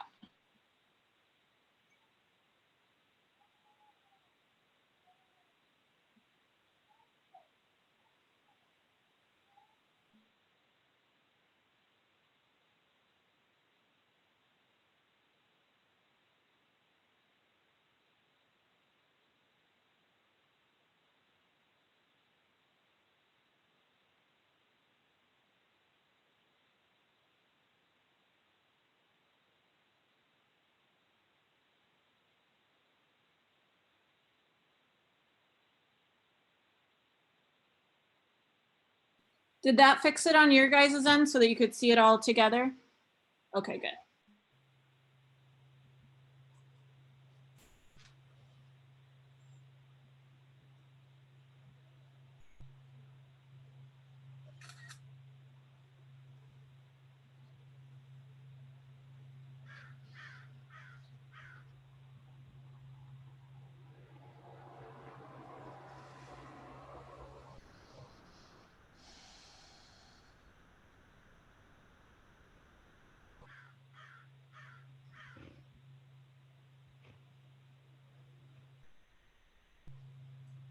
All right, where are we all at with this? This is our ranking. I think we need to make a motion to accept it.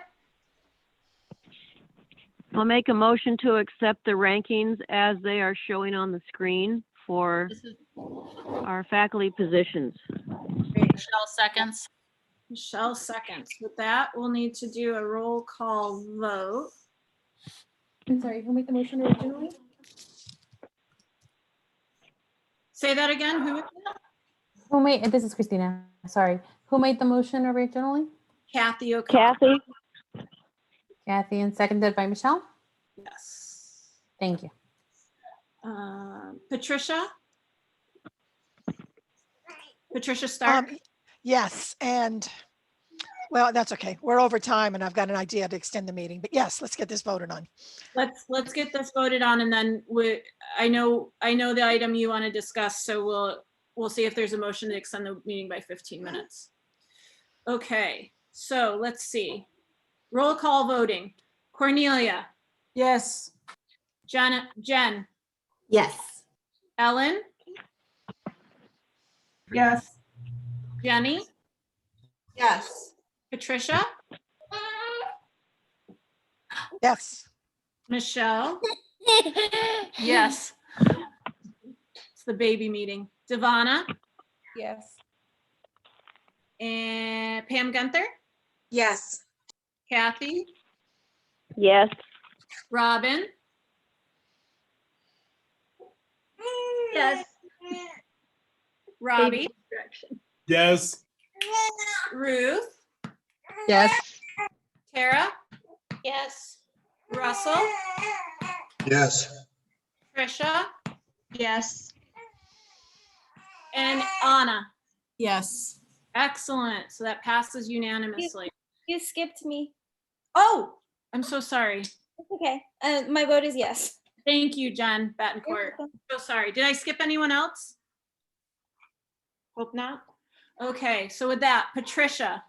Yes, we have some very important items on the agenda. So I'd actually like to propose that we suspend the rules for a 15-minute increment and propose that we extend the meeting by 30 minutes. If we can end sooner, that's great. And for this, we're going to need a 2/3 vote. Okay. So there's a motion on. Second that. Okay, so Patricia made a motion, Robbie seconded. Let's go through the roll call vote really quickly, and I won't skip Jen Bettencourt this time, I promise. Cornelia? Yes. Jen? Yes. Ellen? Sorry, yes. Jenny? Yes. Patricia? Yes. Michelle?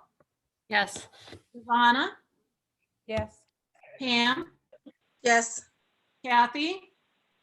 Yes. Robin? Yes. Jen? Yes. Robbie? Yes. Ruth? Yes. Tara? Yes. Russell? Yes. Trisha? Yes. Anna? Yes. Great.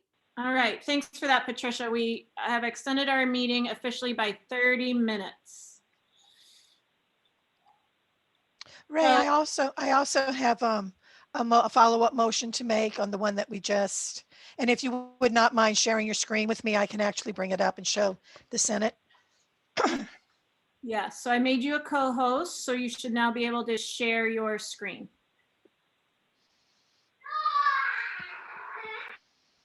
Okay, fellow senators, I've drafted this, and I would like to ask your support that it go out to the superintendent president along with the rankings that we just approved.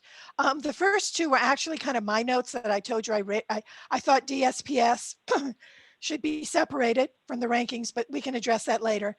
But the main part, excuse me, and I'd like to read it. After spending 2 entire meetings hearing presentations from department chairs, the Academic Senate respectfully requests that the number of faculty members to be hired or replaced for fall 2021 not be restricted to only 2. We do not suggest a specific number, yet we believe demonstrated need justifies hiring more faculty faculty members. We also believe that the final number should represent a balance of efficient and less efficient departments, and that a detailed understanding of the cost of these departments should be included in the hiring decision. Finally, we want to reaffirm our commitment to a comprehensive college that values a diversity of disciplines and departments and the full spectrum of services and opportunities these programs provide. This is an attempt to get to what Robbie was talking about earlier, and how do we express our concern about the urgent and demonstrated need for more than 2 new faculty members. So I'd like to move that we authorize our Senate President to bring the statement when she delivers the final rankings.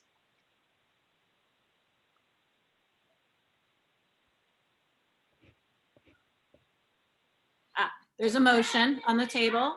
Cornelia? I would like to second this motion. Thank you. There's a motion. There's a second. Is there any discussion? Just that there's a typo. Yeah. Where? Same. Oh, where is it, Pam? The last sentence, we want to reaffirm our commitment instead of out commitment. Oh my gosh. Thank you. Good eye. Clarifying question is the statement would include the bottom 3 paragraphs, not your 2 bullet points at the top. Yeah, we can talk about the first 2. The one I really feel strongly about is DSPS. To me, it was apples and oranges. So if we did, just a department that requires only 25% funding. But yes, I don't think we have time to talk about that today. The motion would just really address that we want more than 2 and why. So I can delete the top part of this. I was actually going to suggest adding them. Okay.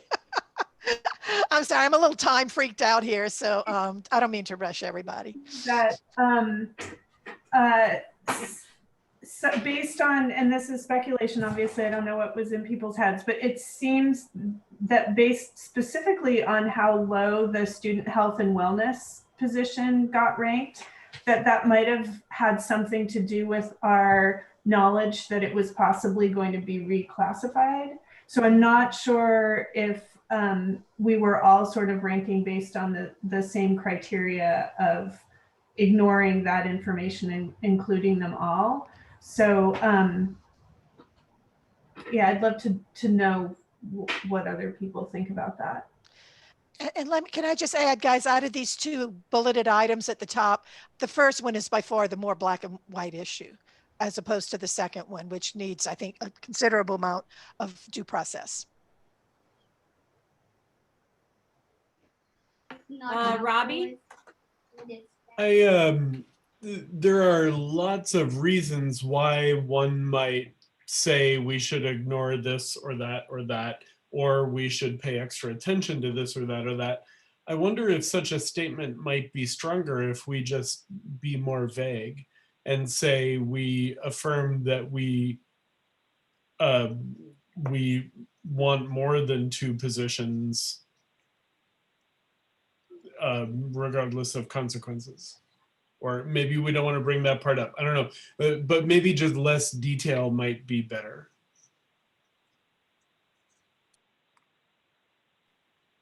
Cornelia? I withdraw my comment for now. Michelle? Sorry, I think I agree with Robbie. I think it needs to be very direct because we can't assume that when somebody reads it, I think they understand the intent, but I think that it should just be very clear, straightforward.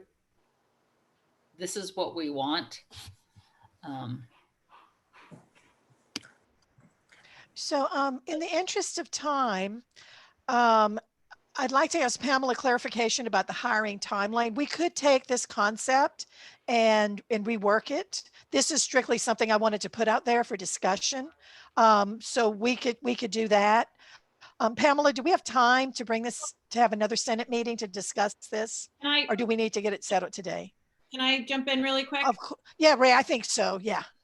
So let me just say this. So we have, you know, this really formal document or this notion that we're voting on, but I'm going to talk to Dr. Goswami face to face. Okay. So I'm not, you know, and it's going to be very awkward for me to sit there and read him this, right? So what I'm going to do is I'm going to send it to him via email so that he has it, and then he and I are going to talk, two people together talking.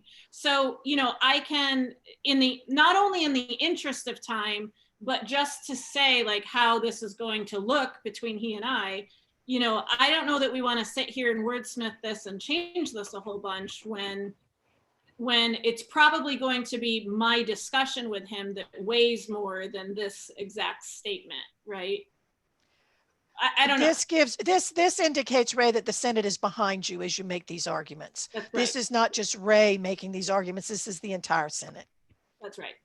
So that was my intent. I mean, do we want to spend time perfecting this, or do we want to say, yes, this is the intention, and then I have the discussion with Robbie? I vote for not perfecting it then, but of course voting on it now to see if this is really what we want. Right. So we have a motion on the table. Is there any more discussion? Not seeing any more hands raised. So with that, I'm going to do our roll call vote. Cornelia. Yes. Jen. Yes. Ellen. Yes. Jenny. Yes. Patricia Stark. Yes. Michelle. Yes. Devana. Yes. Pam. Yes. Kathy. Yes. Robin. Yes. Jen. Yes. Robbie. Yes. Ruth. Yes. Kara. Yes. Russell. Yes. Trisha. Yes. Anna. Yes. Awesome. So that motion passes. I will be bringing this forward to Dr. Goswami, and like I mentioned, I will be emailing it so that he has the language, but he and I will also be having a dialogue around it. Okay. Let me stop sharing. All right. Thank you. Yes, thank you all. Okay, with that, we have 2 agenda items left. The first one is suggested language for AP 4105, which is our distance education AP. So the suggested revisions are in the document that is 10 underscore 28, excuse me, today's meeting time. And the suggested language is highlighted in this maroonish red color.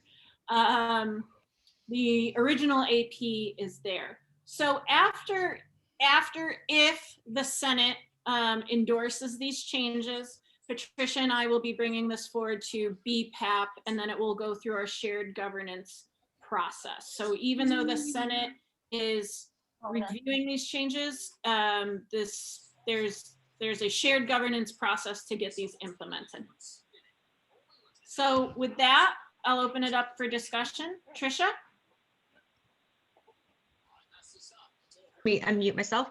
Yes. So just as kind of the same question I had before, that if does this rule to use a Canvas apply to non-credit? And if so, then we'll need training. And if not, then does the exceptions paragraph that's already in that document cover the fact that it's not required, or do we need to acknowledge it in this document? Does that make sense? I'm sorry, it's been a long day. Kathy O'Connor, can you answer that one for me? I can try. Unfortunately, we only started doing distance ed in non-credit actually in the last 1.5 years. And so all of our policies have really only applied to credit. I would like this policy change at this point to only refer to credit, as the non-credit faculty don't even have Canvas shells in the majority of cases, and it would make it very difficult for them. As we proceed, with developing true distance education in non-credit, then yes, they should follow these rules. But we certainly can't have them doing it now when they're doing their synchronous Zoom classes, which is really truly not distance education. So I'm not quite sure how we want to proceed with the language. But it did there. Oh, sorry. I was just going to say, I feel like that's a really big conversation. And again, this administrative procedure is going to go through our shared governance process. So for instance, today, Senate will or will not endorse these changes that we're talking about here. And then we'll look at the whole document and submit changes there, and it will go through our shared governance process. So I'm not trying to squash this conversation, but what I'm trying to say is right now, let's stick to, does the Senate endorse these changes, yes or no? And then your particular non-credit questions around this, we can hammer out at BPAP, and then as it goes through that process and include non-credit in that. Would that work for you? I think so. I think that the main question is there's already a paragraph or sentence in there, if I remember correctly, that there are exceptions. And I wondered if that covers it all. And that's in the case, that's fine. And if not, then yes, then we will go with what you just said. So I just didn't want it to be tied to something that, again, I understand the need of time. There's not time to discuss it, but I just wanted to bring that out so it's at least in the minutes. So, okay. Yeah, we can put it in the minutes for sure. Was the exceptions paragraph, was that one of the red ones? Or was it? Don't remember. I just have it in my notes that there was an exceptions paragraph in there. So it's in that first paragraph. It says exceptions as approved by, I'm sorry, I went off of that because I was looking up AP 5530. It says, it's the last sentence of the paragraph under learning management system. Okay, so it is part of the changes. Okay. All right, sounds like, exceptions are approved by the department chair, area dean, and then the exceptions could be that non-credit doesn't need to do it this term, then we're fine. Right. I think that's how I interpret it. And I wondered if that was how everyone else was interpreting it. Okay. Jen Betancourt. Okay, so I'm not sure if this is the right time to even be asking this or stating this, but just representing our department, I just want to make sure I'm understanding this right and we as a department are understanding this right. So this AP is indicating that a department chair or any administrator can come to your class as long as they give you 24 hours notice. So is that, first of all, is that correct? Or is that totally wrong? Patricia? Yeah, this is, if you look at the heading, classroom visitation protocol for student complaints. So this protocol is very clearly tied to a specific student complaint. I should also add that in a separate AP, we spell out that there is a hierarchy for these complaints. When a student has a complaint, it's made first to the faculty member, and then it goes to the department chair, and then to the dean, and then finally to a higher level administrator, only if the student continues not to be satisfied with the result. So even though it's not specifically spelled out here, we do have, I guess the answer, Jen, is at no point can any administrator jump in. This follows the protocol that we have about how students are required to issue a formal complaint. Okay, so this is more in response to a potential problem or a problem that was perceived in the classroom and was kind of complained. The problem was brought up to somebody, and then an administrator can give 24 hours notice and come. But I want to make sure that we are understanding this correctly, in that an administrator can't just one day say, like, I feel like going to Bio 103. Let me just send Jen an email. I'll be there tomorrow. You can't do that. I'd like to be very clear that that is not the case, and that our intent was that we always follow the process. The first person to get involved would be a faculty member, and that's the department chair. Okay. Okay. And only if the student continues to persist in the complaint would it be bumped up to a higher level. Okay. Got it. Thank you. Pam, Cornelia, I see your hand. That is actually all I was really wondering about too. So it's more in response to a student complaint, and it wouldn't be the very first thing done. except by another faculty member, department chair. Exactly. Cornelia? I think if this is in fact the intent, then we need to rewrite that section. Because while the header says for student complaints, numbers 1 through 4, as well as the introductory paragraph, do not speak and do not limit anything to student complaints. Student complaint is only spelled out in number 5. So it appears, the language at the moment appears that in fact an administrator, as listed in the paragraph at the front, can come in with a 24-hour notice to ensure that my course is appropriately available, that I have effective contact, that ADA is followed, or whatever the concern is. Only number 5 speaks to a complaint. Cornelia, can I say that we could take number 5 and elevate it to the actual narrative and leave it at 4 bullet points? Yeah. You see what I'm saying? That number 5 would actually become sort of an overarching point that would guide the rest of the bullet points. Would that work? I think that's totally possible, but I'm just pointing out that the way it is written at the moment, Patricia. Yeah. Okay. Yeah, but Patricia, if we made that change, it would fix that. I think so. I think so. Ruth? So that was going to be my suggestion. So that was one thing. Second, clarifying when would this take effect if it passes? Well, it has to get through the shared governance process. And the idea was that we would try and expedite that so that it would be in effect before spring. So if you all remember at our last Senate meet, was it our last? I don't remember when we did it, but we had a discussion, and that's why I sent the faculty body an email saying, you know, Senate met, we discussed these. Well, it's not policy yet. We are strongly recommending, strongly urging you to do these things. And then the intention was to have it be in policy before the spring. Okay.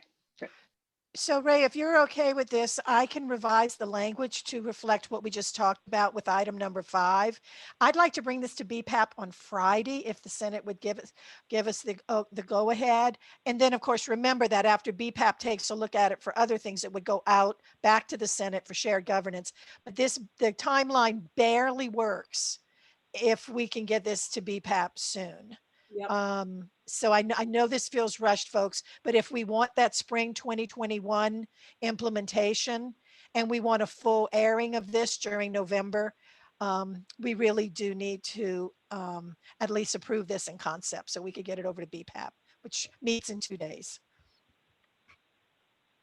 Rayanne, this is Michelle. I don't have a hand raising feature on my Zoom, but I do have a Michelle, I'm so sorry. This is not very welcoming. I know we typically, or no, I shouldn't say that. We only allow senators to contribute to the discussion. Okay, thank you. But I want to address your question or concern. So maybe after the meeting is officially over, you and I can. Sure. Or I could just shoot you an email, not a problem. That would be Forgive awesome. me. No, Thanks. it's okay. Okay. Senators, I'm going to revise the language, send the email to you guys right after this meeting, but please do share concerns with Ray, myself, or with Chris. Oh my God, Chris Johnson after this meeting so we can carry those forward to BPAP. Christopher Brown. Brown, thank you. Sorry. Okay. Too many Chris's. Do we need a formal motion on this, Patricia? Or because it go through our shared governance process, this is just for us to look at and we will vote upon it later? Yeah, I think we can move in that direction. Okay, that works for me.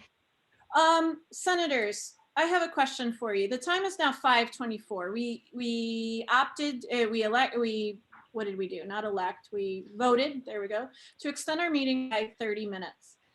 Our next agenda item is probably one of the most important ones that we're going to face in a really long time, which is identifying faculty needs for information for budget discussions. We do not have the time to do this justice, and we really need to. This needs to be a really big, heavy lift for us to have these important conversations and to represent our faculty. Our next scheduled Senate meeting is November 18th, which I don't know how you feel about this, but to me that feels like eons away. And November 11th, which is a Wednesday, is a federal holiday, not to mention it's the all-important Veterans Day where we honor our veterans. So that's why we're not having a meeting that day. Next week is a scheduled steering meeting. I would like us, and I don't know if we need a formal motion for this or what we need. I would really like us to schedule a regular Senate meeting next Wednesday and have this be our agenda item. Can I move to do that? Is that, does Parliamentarian Stark, is that what we need? A motion to have a meeting? Sorry, guys, I'm rewriting the AP. Oh. So I can hurry up and get it to you guys. Okay. To schedule an additional meeting, do we need a vote? No, you, Madam President, you can just schedule that unilaterally. Okay. Well, I love that power. I'm drunk on that power. But can you all give me like a thumbs up if you're cool with that? Robbie seems into it. Ellen's into it. Cornelia seems into it. Yeah, Tara's giving me a virtual thumbs up. Okay, right on. All right, so I'm gonna do that. We're gonna meet next Wednesday. We're gonna have the very important conversation of what are we gonna do about our budget crisis. I'm gonna try and keep that to be my our only agenda item for next week. And so let's really be intentional about reaching out to the faculty that you represent and getting some real input from them about what questions they might have about where we're going, what we're doing, et cetera, et cetera, et cetera. Jen, question? What if you can't go because you have meetings that have already been? Jen, you could find a substitute for you for the sciences. Okay. And we're not going to be voting on anything. So really you wouldn't even have to have a substitute, but I think it would be helpful to have a substitute. Okay. So if you can find one, that would be really awesome. Michelle? Do we need to have a steering meeting on Friday? I'll reach out to steering. We maybe. I'll reach out to steering. We'll decide what we need to do. Sound good? Pam Gunther? I'm sorry, I'm going backwards, but I know you're working on that AP, Patricia. I'm going to send a report to my department today or tonight. Should I tell them that if they have any feedback, they need to give it directly to you by Friday or? No. Yeah. No? And actually I can show you, I've already done the rewriting. Okay, awesome. If Then Ray never wants mind, to I'll just share look the at it screen now. for like 1 minute, it was a real simple, I don't know if this all flows and if it works. Let's see. Go ahead, Patricia. You still have co-hosts. Okay, so what I did, folks, can you see? No, you can't. Can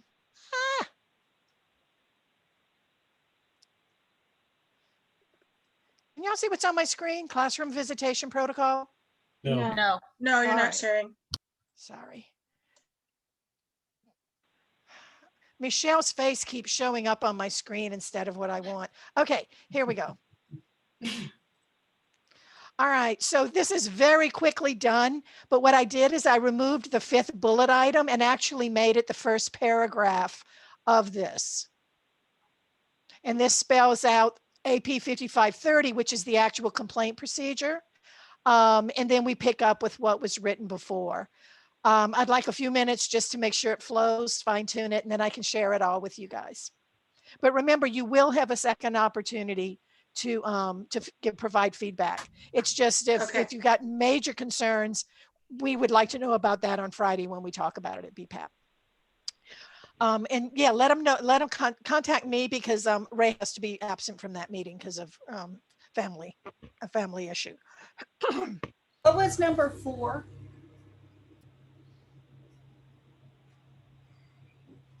Okay. If the instructor invites somebody into the course.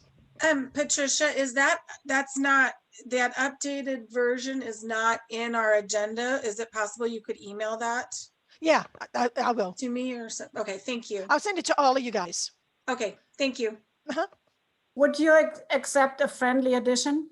Tell me now. The word first after the word to be followed. AP 5530 procedures shall be followed first, before all that other stuff happens. Okay, I have to bring up 5530 just to make sure the two work together. Right. But yeah, I'll accept it for now. And maybe put in response to a formal student complaint, not just like somebody walking by and said, hey, I think Alzheimer's is really horrible. Okay. Thank you. All right, thank you. Just a quick comment. I think the first sentence was a complete sentence. I'm sorry. I'm We don't sorry have to again. look at it now. I just so you could correct that too. Oh, you're right. It's a sentence fragment. See, that's the kind of stuff you catch if you give me more than 30 seconds. I'll fix that. Okay. Okay, we are out of time, folks. So I'm going to make this Okay. go away. Thank you. We are out of time. So I will be sending out, an agenda for next week. Those of you that can make it, excellent. Those of you that can't, as Jen asked, if you can find a substitute, that would be wonderful. Really important conversation next week. And with that, do I hear a motion to adjourn today's? So moved. Thank you, Cornelia. Do we have a second? I second. All right. Unmute yourself. Let your vote be known. Aye. Aye. Aye. Aye. Bye and bye.